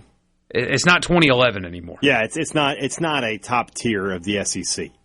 Like, it's behind State, Ole Miss, LSU, Arkansas, Texas A&M. So there's what? That's 6 right there. It's probably behind Auburn because you know that John Cohen is an athletic director will support the baseball program. It's behind Florida. when Vitello was there, it was behind Tennessee. I don't know that it is now, but we'll see how that all works out. Yeah. Alabama right now is a better program than South Carolina. Yeah, they're just down the chopping block for sure. I mean, somebody says Bianco's 54 years old. Give me a break. And Haydad did not say that he was going to. I tried to give Ole Miss a compliment. I'm like, hey, if he were to leave, that would be a big-time opening in college baseball, and that's what I get for him. As a Mississippi State fan, I hope Bianco stays forever. All Mississippi State does is beat him every year, so he could stay as long as he wants. I tried to give you guys a compliment, and this is the return that I get. Why do I even try? He does turn 60 next year. Yeah. And he's been coaching since 1998. Again, there's no indication that this is this guy's also wrong. So you're telling me he's not 54. He's 59. He's 59. He'll be 60 next year. Imagine that. This guy was wrong. And again, there's no reason to believe that. Just in a hypothetical, hey, guy's been coaching since 1998. He's been at Ole Miss since 01. Made a lot of money. Maybe it's like, hey, done a lot of winning, accomplished a lot. I got money in the bank. I'm just going to, take it easy in my golden years as opposed to coach until the end of them. I don't know. We have to be careful, I've learned, Haydad, with saying certain things because there are people that think that you said Mississippi State was looking to go down a level. Yes. So that's some dumb people in this world. We got to be a little bit clearer, I guess. Do you think Chris Lemonis gets a job in this hiring cycle? Honestly, if Coastal were to open up, that would be a great spot for him, I think. I wonder if you're him, you try to get like a high-level assistant job. Go be the number 2 at a big-time program. I don't know. That's a good question. I mean, you got a couple $1 million in a buyout, What is right? that program, though? Because, is he an elite recruiter? Is he an outstanding hitting coach? I don't know. What does he offer to the program? I feel like he's just better in that CEO role. I don't know. I don't know. 608-879-4395, the C Spire text line. We'll be back here in just a bit for the college football fix.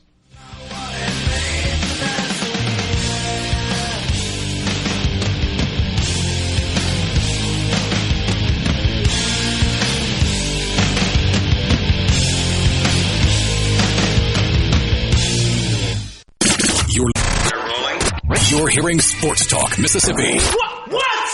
This is so awesome on Super Talk Mississippi.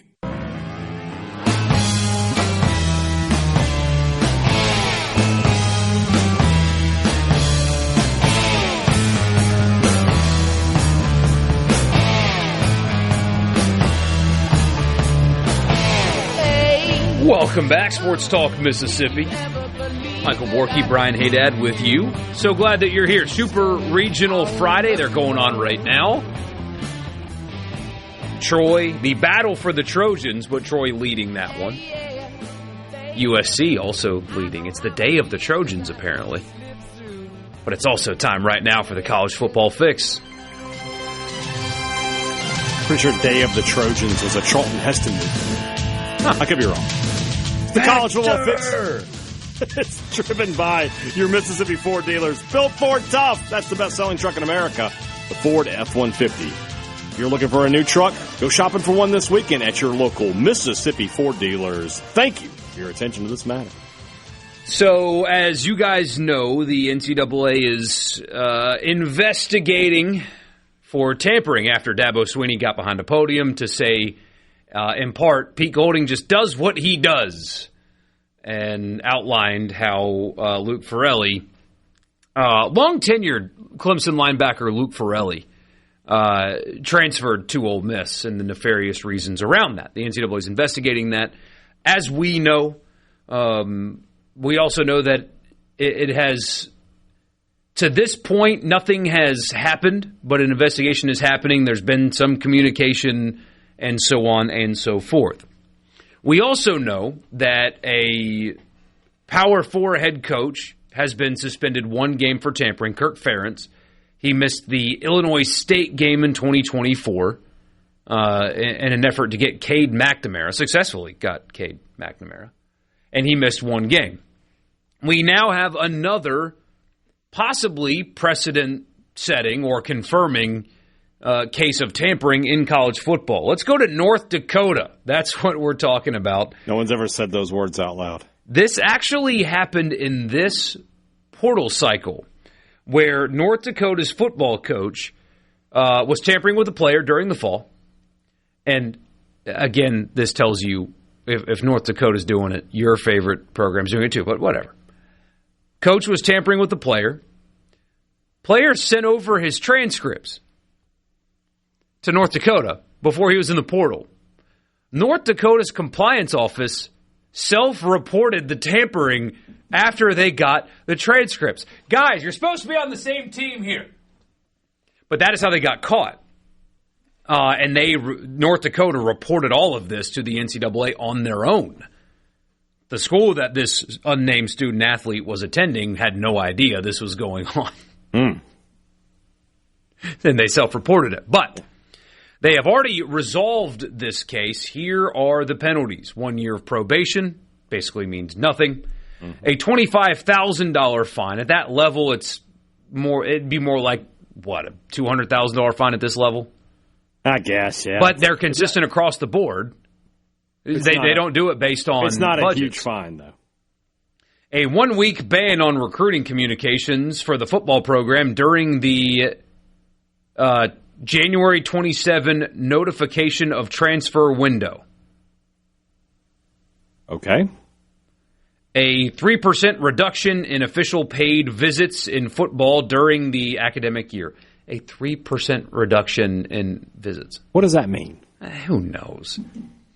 A 1-week ban on football unofficial visits during the academic year. So it doesn't say when those will be served, but I assume you can pick and choose those too, like everything else. Yeah.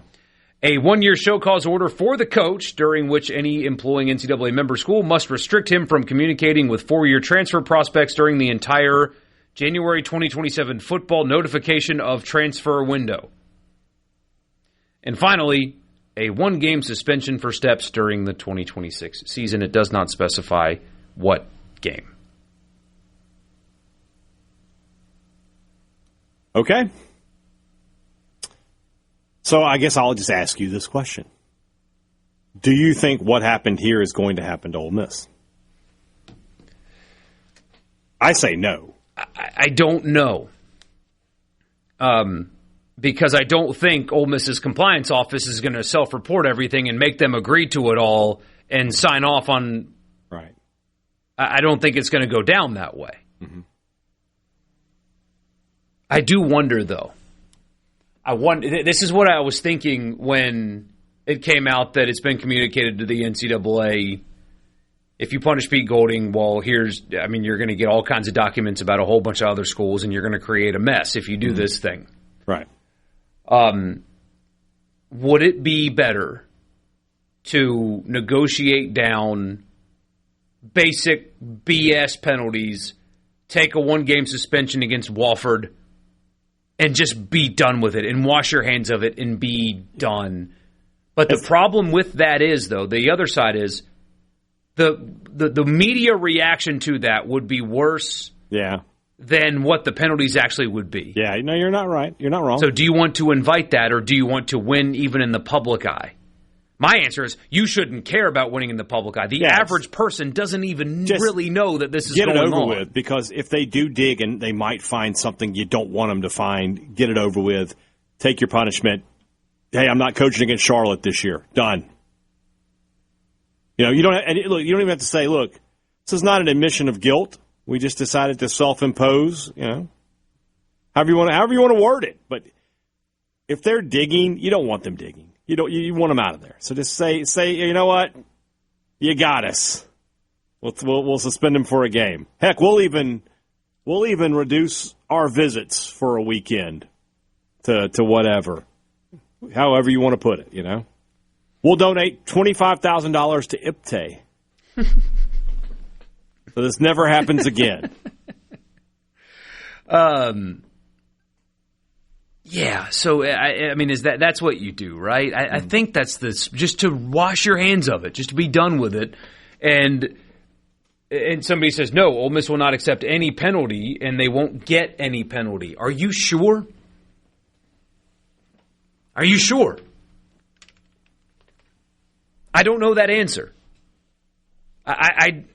Again, I mean, I guess you could say, oh, they'll take it to court and win, and maybe they will. Maybe they can. I don't know. But tampering is against the NCAA. It is against the rules. And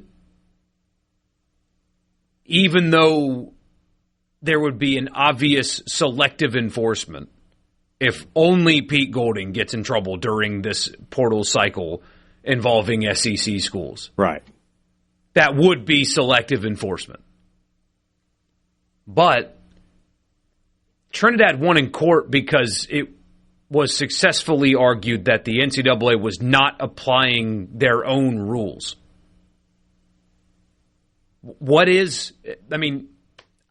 I'm not a smart guy.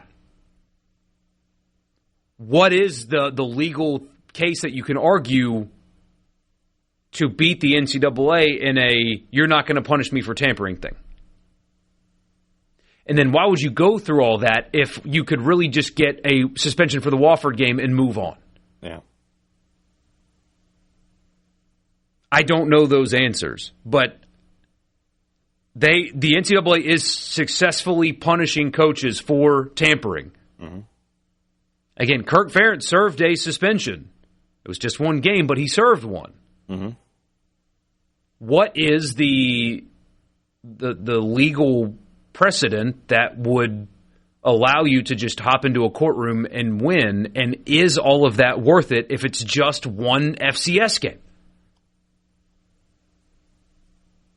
Yeah, I tend to agree. Just take. We've talked about this for a while. Just take the one game. It's going to be against Charlotte.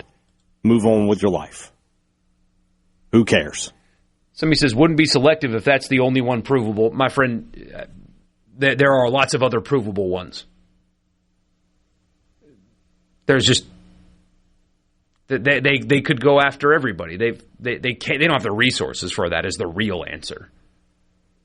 They have to go. People think that the NCAA is picking on Ole Miss. I just disagree.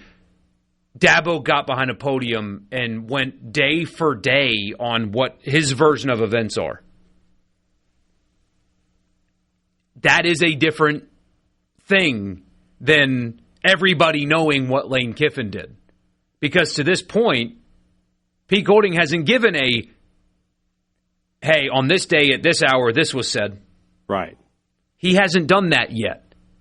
At SEC meetings, he was like, hey, guys, go. I mean, what about Daugherty? That's not the same thing.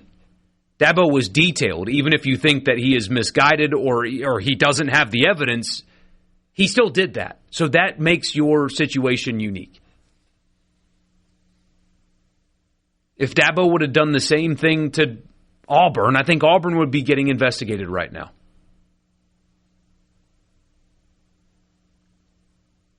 The hypocrisy in it is Alex Galesh saying that the football gods are going to punish people for tampering when you took half your roster from USF with you to Auburn. That's a good point. When you got a player from another SEC school who entered the portal and committed to you on the same day. That's where the hypocrisy of it all comes from. But I don't think you're getting picked on by the NCAA. I think Dabo caused it. Blame him. Maybe I'm off base. We'll see. College Football Fix, driven by Ford.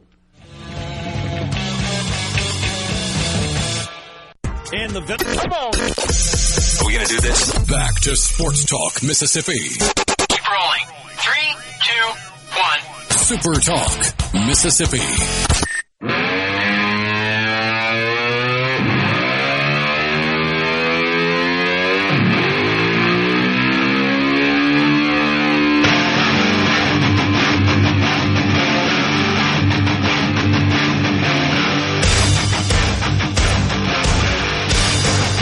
Quick update around the country here. We have Super Regionals going on. It is a final in Chapel Hill. North Carolina falls in Game 1 to Southern California, 9-5. The Tar Heels led that game 5-1, 8 unanswered by the Trojans.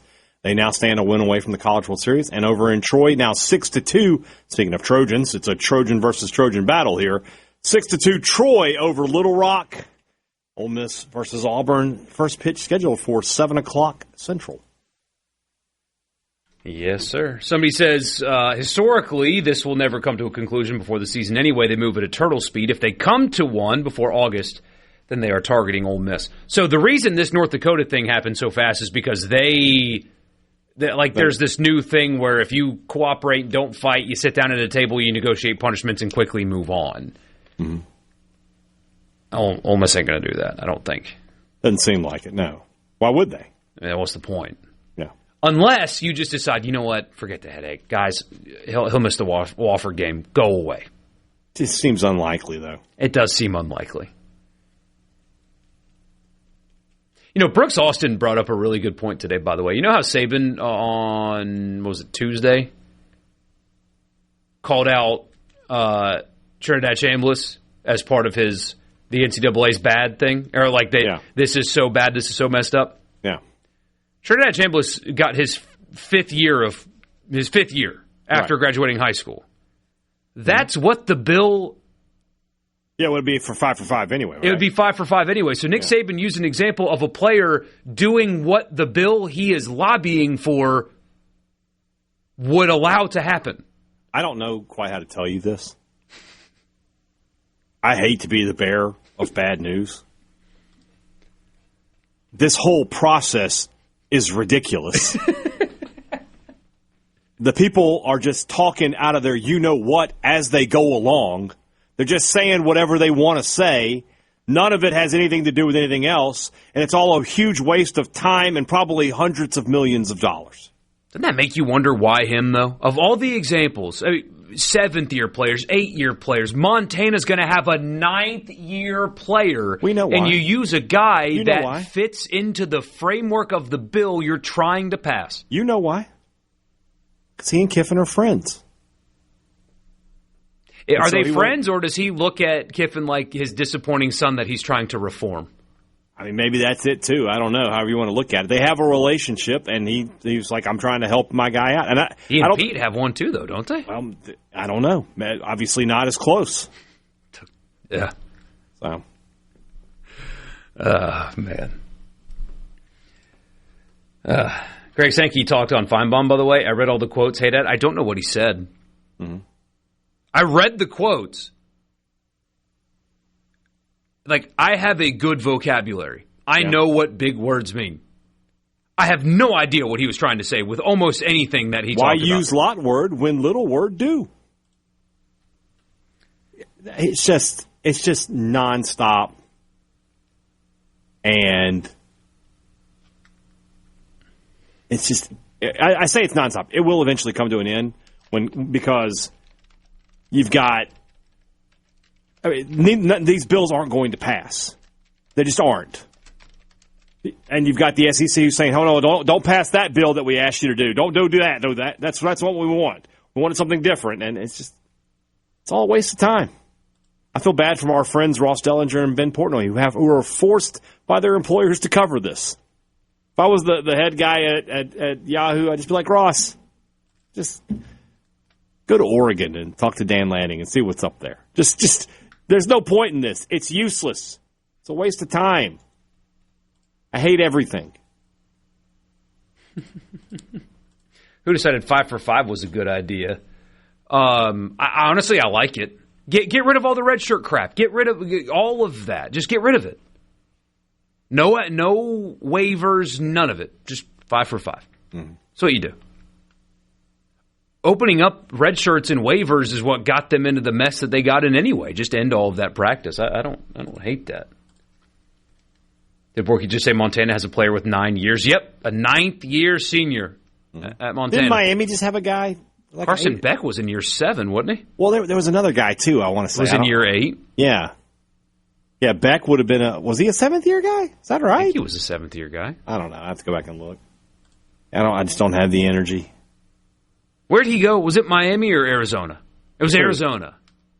Isn't that where Carson Beck Carson Beck? Yeah. That's the third string. We were just talking about Arizona a few minutes ago. We're like, if Brissett doesn't do that, could Carson Beck win the job? You know what's funny, though? Like, we are, 24 months or so removed from the debate of, will Carson Beck be the first pick in the draft? Like, the talent is in there somewhere. It is in there. It wouldn't be totally surprising if he's, actually a good pro. We'll see. Yeah. What are some keys to the weekend? We kind of do that during football season, but why not for regionals? Are you trying to ask me, do you have 2 questions for me? Is that what you're trying to do? I'm not trying to do 2 questions. I mean, we can. I'm just asking.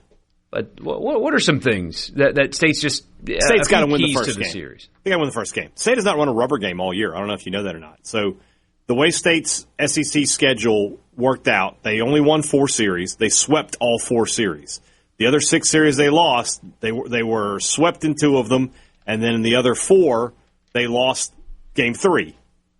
And so they have not won a Game 3 that they didn't win the first 2 games in all year. Well, obviously here, there'll be no Game 3 if State wins the first 2 games. It'll be over. They've got to have that. They got to see that they can beat Georgia. They desperately need to win this first game. Trey Phelps not playing in this game, so you've got a little bit of an advantage. It's an early first pitch. Maybe you can get the crowd a little sleepy. You get the bat first. Get out there. Get a couple guys on base. Noah Sullivan, Jacob Parker can drive them in and kind of go from there. That's to me the biggest thing. State's not winning this. I don't think right now my prediction is not for State to win this Super Regional. But if they are going to win it, I think it has to be 2 games. I don't think you can go a third game with Georgia. I think you have to get the first 2 and get out of there. Interesting stuff. I like that. Yeah. How about for Ole Miss? For Ole Miss, the biggest thing, this is kind of elementary, but play clean. The reason they won the first 2 games of that regional in Lincoln, they played great defensive baseball in those first 2 games. Really sharp. Pano was really good, but it wasn't just Pano. Decker, the outfield performed well. Foley was really good. You don't think it's a little early to be having this kind of talk? But in Game 3, it almost cost them. It should have cost them Game 3. They were sloppy. You had a drop fly ball in the outfield. You had a pass ball / wild pitch. You had Dom Decker bobble one. They were sloppy. They mismanaged reviews. That kind of stuff can't happen this weekend. So that is the biggest thing. You just have to give yourself a chance by playing clean baseball. And I would love to see them. This is not what they do, but work counts and spray the ball around a little bit, as opposed to having so many quick and empty innings. I think that is this fair to say Auburn's biggest weakness is pitching depth? No. You don't think that's their what's their biggest weakness then? They aren't a great top-to-bottom hitting team. Oh, but they hit like 300 as a team. Yeah, but they've got some big bats in there. Like, they're a really good pitching staff. They're a really good hitting team, too, though. Well, that's why they're the 5 seed. True. They're a good team. Yeah, pitching is their strength, I think. Now, you got me all backwards now. I've been talking all week about how this lineup is consistent and dangerous. It's a good lineup, don't get me wrong, but I'm pretty sure. Let me six guys hitting above 300. The other 2 regular starters hit 299 and 284. Yeah. You have 4 guys with double-digit home runs. They're a good hitting team. 6 guys with over 40 but RBI. They're also good. They're just a good team.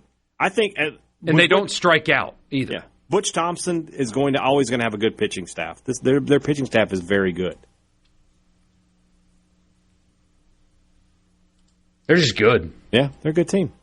Ole Miss, somebody says Ole Miss, 1, Elliott be on, and 2, hit the ball. Elliott's got to be on, yeah. And then if you get to a Game 3, Townsend's got to be more efficient. Yeah, Townsend was not at his absolute best in that game. He hadn't been at his best kind of lately either. And that's so funny. Like, early in the season, before he got injured especially, everyone's like, this is the next guy. Like, he is having an unbelievable season. And then it kind of flipped to Rabe, and Rabe became that guy. And then there's just Hunter Elliott the whole season long, right? He's just there doing what Hunter Elliott does. So I will say this. that's about as good as you can get. Elliott, Rabe, and Townsend. If Townsend's throwing game 3 for you, if you're Ole Miss, you should feel really good about your chances. Be aggressive, but don't expand the strike zone for them. Yeah, led the SEC in ERA, but last weekend they got shelled. I mean, basically in every game. Which one's the real Auburn? Maybe Milwaukee's just a powerhouse. Who knows? Sports Talk Mississippi. We'll be back.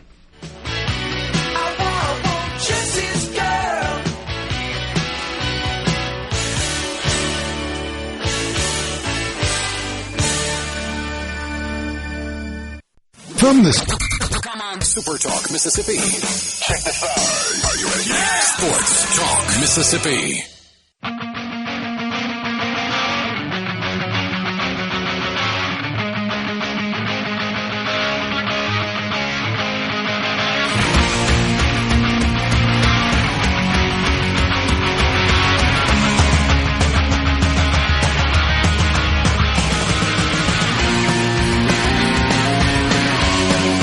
Crazy. Hey, you're wrong. You're wrong on the text line, by the way.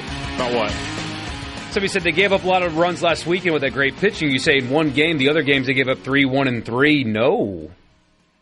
They gave up 13 to Milwaukee and 13 to NC State last weekend. What did I miss? Hold on. Before 3, 1, and 3. Oh. They played 5 games. So they gave up 13 in game 1 and 13 in game 2. Well, regardless, as the season shows. Oh, yes. Good, anyway, what I was telling Borky during the break was, from my doing the podcast and thing, I knew that Auburn team was a really good pitching staff. And I Googled SEC baseball stats, clicked the first link, and it shows Auburn's ERA is like almost a 5. And I'm like, that's not right. What am I doing? I'm looking. If you Google SEC baseball stats, the first link that it gets you is last year's stats. I'm like, who at Google at the SEC is in charge? How is that possible that it's not this year's stats? Why would I want last year's stats? So dumb. So dumb. So like the whole time I'm like, what's going up here? But I figured it out finally. Yes, Auburn was the only team in the SEC with a team ERA under 4. That's an elite pitching staff. Very good. Did they have a bad weekend? Yes, they did. Does that happen? Sure. But that's the outlier. Total non sequitur, but I think I'm seeing this correctly. So Garrett Nussmeier's little brother, 4-star quarterback, just committed to Georgia. To Georgia, yeah. While he was in Fayetteville on a visit. That's rough. I think I have that correctly. Yikes! If that is in fact the case, gotta be tough there to be an Arkansas fan. Have we done picks yet? Why is that kid visiting Arkansas? Is the better question. I don't know. I really don't know. We have not done picks yet. I mean, of course, I would love to be wrong, and I often am. So take this and enjoy it, appreciate it. I do think that come Monday we're doing a digestif on the season. I don't. Digestif. I think these are going to be really good, close series, and I think that the state of Mississippi is just going to come up a run or two short this weekend. Both places, close games. For State, they're not going to get swept. I don't think it'll be much different looking. Mm-hmm. I wouldn't be surprised if both games are Game 3. Would not be surprised if we're talking on Monday or doing a live watch-along with Mississippi State, Georgia. But, yeah, I think the home teams are the home teams for a reason this weekend. Okay. I disagree with you. I think one team is going to advance, and I think that's going to be Ole Miss. I think they're going to win this Super Regional. I feel like they've got a little more momentum. And I feel like their pitching matches up well. These are two really good pitching teams. I feel like Ole Miss has a little more juice right this second. Whereas for State, it's tough for me to pick State to win when they haven't won a rubber game all year. We know what their record is against the good SEC teams. They've already been swept by this team. And yes, I agree, it's tough to beat a team 6 times in 1 year, but I just don't have a lot of faith in State's ability to go out there and win this series. I think they can make it close. Maybe it does go 3 games. But I think that the Bulldogs, I think that State is going to end their season this weekend. Somebody says, I would prefer both teams be out to an Egg Bowl national championship. I genuinely would dissolve having to watch it.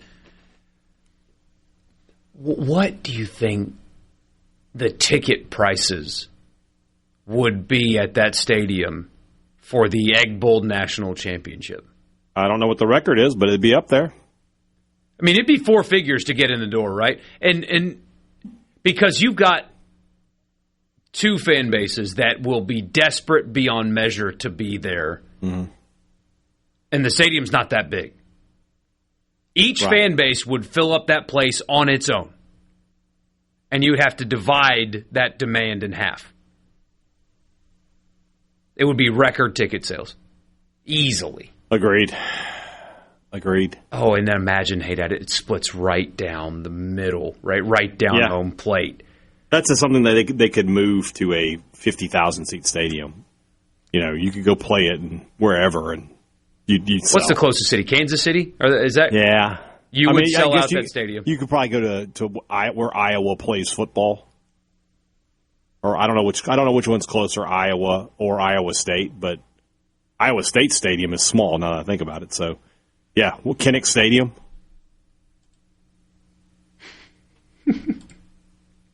Somebody sent the "You Are So Dumb" gif. I mean, for which one of us? I think it was me. Okay. I would be. Actually, I owe myself this one because I did not go home for Christmas because Ole Miss made the playoffs. If Ole Miss makes the College World Series, I'm still going to see. We are going to see my parents next week. I'm going to be out a few days. I'm not canceling that trip. Already did it for Christmas. It was the right decision from a content perspective. I missed my family deeply on that glorious holiday. I'm not doing that again. So you're just going to have Haydad for 3 days if Ole Miss makes Omaha next week. We'll get on Zoom and do some content. No, I won't talk about it at all. That's what I'm saying. We'll get on Zoom and do some content. You can get on Zoom. Hey, you and I will do it together. No. You're hosting this show. You've got to do it. Be 3 days of football preview, maybe some basketball, NBA Finals, World Cup, but no College World Series talk whatsoever. Wait, I did not watch Game 2. The Knicks are up. Are they up 2-0? What's the NBA Finals? They haven't Finals played Game 2. That's what, tonight? Is that I think it's tonight. I don't know if it's tonight or not, but they haven't played Game 2.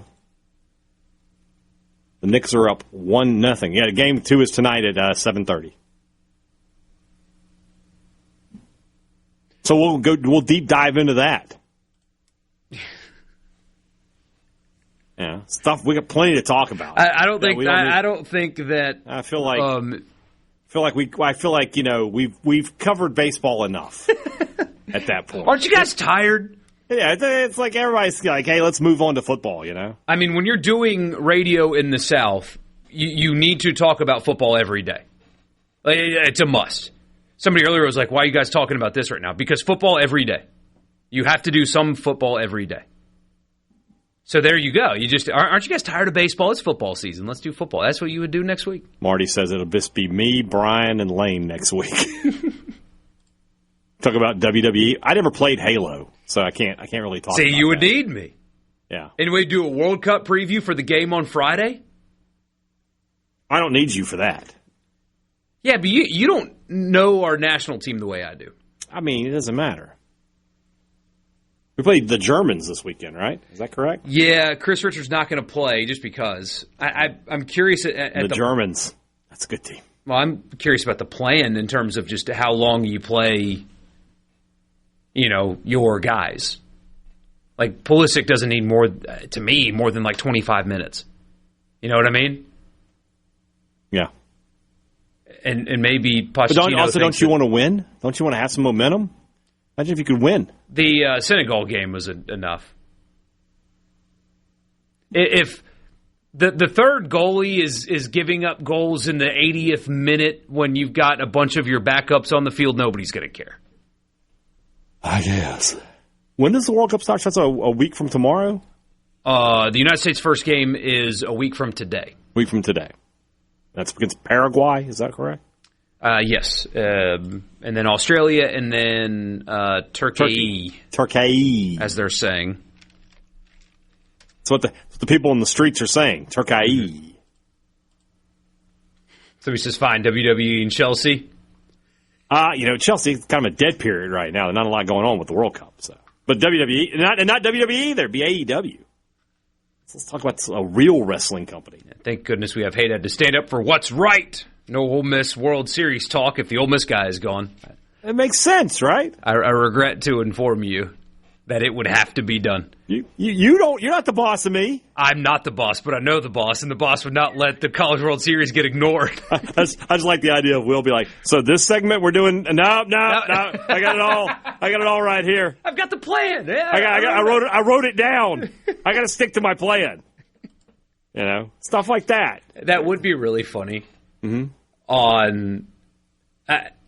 So I guess the first College World Series game's on a Saturday. So Friday's show would be the most appropriate to really do College World Series. Mm-hmm. And you do the first segment on, like, Camario Taylor. And that's all you do. Yeah, that'd be great, yeah. So here's a funny thing. The Chicago Cubs 3 hours ago tweet, play ball, after there was a rain delay. Yeah. Their next tweet was 15 minutes ago that says, final, Giants 18, Cubs 3. Oh. Nothing in between. That's what this show would be like. Yeah, exactly correct. Like, the last minute of the show. Oh, and by the way, Ole Miss College World Series game first tomorrow. Pitch tonight. Yeah. Y'all have a good weekend. Have a great weekend. We'll talk more about it on Monday when Borky gets back. I'm taking the day off. Man. Surely it's cricket season, right? That's a wicked googly. I've tried to watch cricket. I can't. I don't know the rules. So there's too much going on. I don't mess with it. We'll wrap the show up with you next.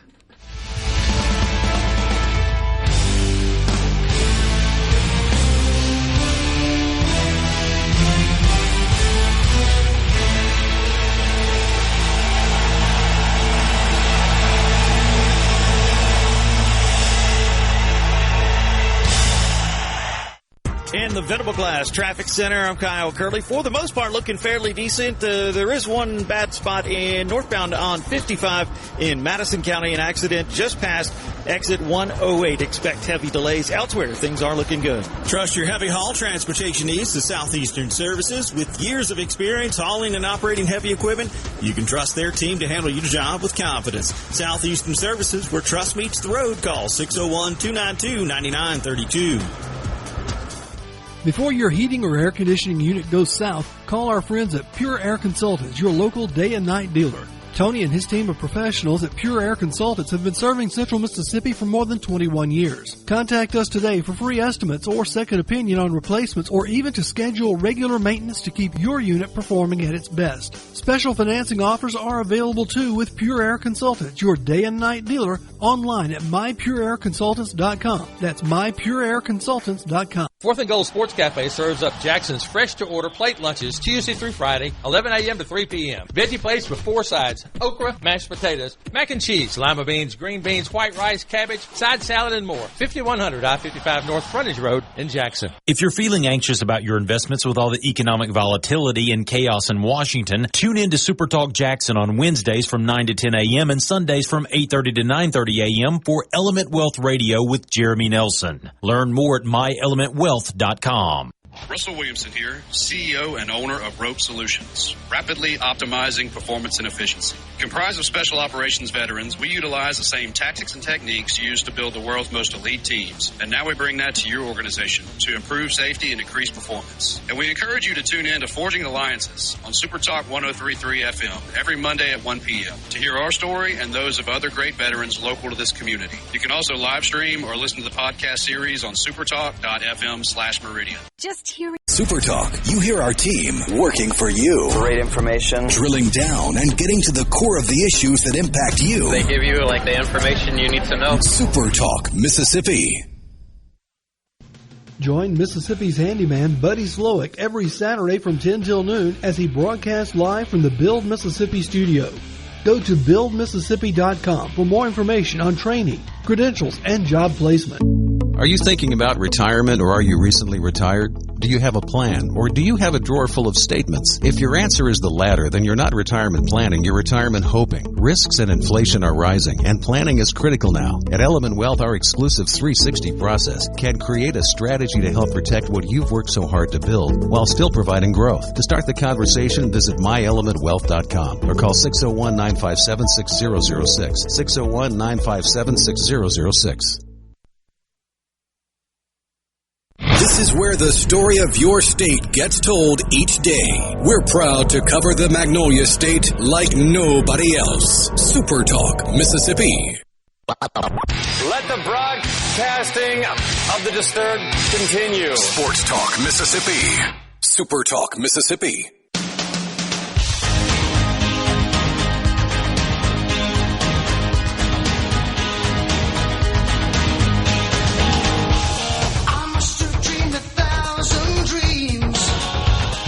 One more time with you, Borky and Haydad, Sports Talk, Mississippi. Couple more just baseball thoughts. Why not, as we take you into the weekend? I think it's kind of an obvious one, but I think Judd Utermark's got to have a big weekend. He was 2 for 13 at the plate last weekend in the regional. You can't have that this weekend and win. I think he has got to provide the big fly in the big moment. He's going to have those opportunities. He's going to come up with 2 men on and 2 out at some point this weekend, and he's got to deliver. He's got the game for it. But, again, 2 for 13 last weekend. He can't have that kind of weekend this weekend if Ole Miss wants to win this series. I think if you had told me that those were going to be his numbers, I would not have told you that Ole Miss won that regional.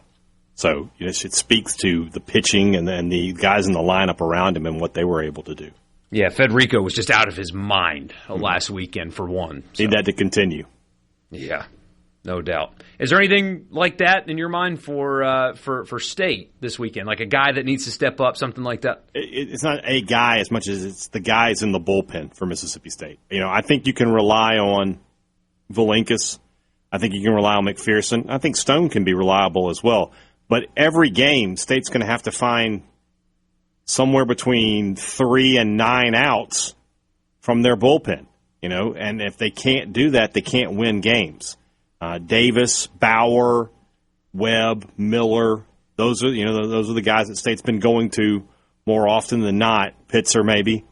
They've got to deliver for Mississippi State. They were not great last weekend. Obviously it's a little different when you're up 10-0, 10-1. You pitch a little differently than you might pitch in a close game. But they've got to be better this weekend. And if they are, then State's going to have a great chance. If they aren't, then they have no chance. Yeah. So he's asking, would you give an explanation as to how the wall in left field in the Auburn baseball stadium is legal? There is no uniform criteria for the height of your wall or the dimensions on your ballpark. It's baseball, man. It's baseball. The same question could be asked about Boston. Like, how is that legal? You're allowed to build your stadium however you want to build it. Yeah. I mean, Southern Miss, instead of a batter's eye behind the wall, they just have a very tall center field wall that makes hitting a home run to center more difficult than hitting a home run to left center because the wall's taller. Mm-hmm. What was it? The Astros had the hill in play. They did. Clemson had one. Yeah, Dabo runs down it ahead of his team to make everybody look at him. The baseball team, they had a hill. Did they really? Yeah. I didn't know. I remember that State went out there for a super regional, and they were like, you got to be careful out there. And then you have some teams that don't have warning tracks, and the guys just run into the wall all the time. Look at State with that plaza. And you saw it last week. The ball comes off the plaza wall out there. Parker knows exactly where he needs to be, fields it, and throws the guy out at second. Against Louisiana, ball comes off the wall. Their right fielder, no clue how to field it off the wall because he doesn't play there every day. Yeah. And the ball gets away, and it's an extra base hit for Mississippi State. So, yeah, that's part of home field advantage. You get to have whatever you want. Yeah, do they have like a minimum distance requirement? They have to, right? Like the wall has to be minimum. I don't know that there's a maximum though. But I don't think you could be sitting there at 295 or anything like that. Man, just have an outfield of absolute burners and build the polo grounds. Yeah, 375 down the line, 425 to dead center. Yeah, you boys, none of you are hitting home runs, right? But you get a bunch of guys who can rope doubles. Yeah, they're just taking them around the bases. That's what Kentucky did with their old ballpark. They had a team full of lefties. Yeah. was like 305 down the line, and they all just hit pop-up home runs all season. Mm-hmm. So the Yankees they used to have the short porch out there. Oh my gosh, yeah, the pesky pole also in Boston. Yeah, this is what home field advantage is about. You have your stadium, you can recruit or sign free agents that fit your ballpark.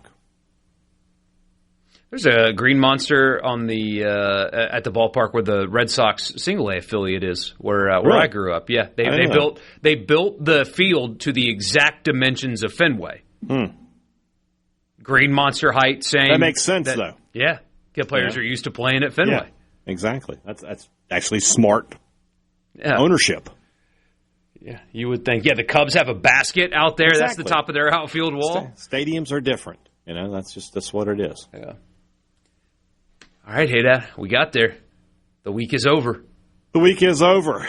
We're, an hour away from first pitch at Auburn as we get ready to start the Auburn Super Regional between Auburn and Ole Miss. And then tomorrow, 10 a.m. first pitch for Mississippi State. One game going on right now. It's bottom of the sixth in Troy. The Trojans lead the Trojans 6-2. Which and Trojans they'll go on to face about? the Trojans. They will go on. Do they actually? Is that who they're on the up same with? side of the bracket. I don't think. Who is Ole Miss matched up with? Do you know? It's 4-5 and 1. Yeah, it's not. It's not. They're matched up with the North Carolina. They could play the Trojans though if Southern Cal wins the next game. You guys have a great weekend. Enjoy your baseball. We'll be back on Monday to talk about it all with you. Good night.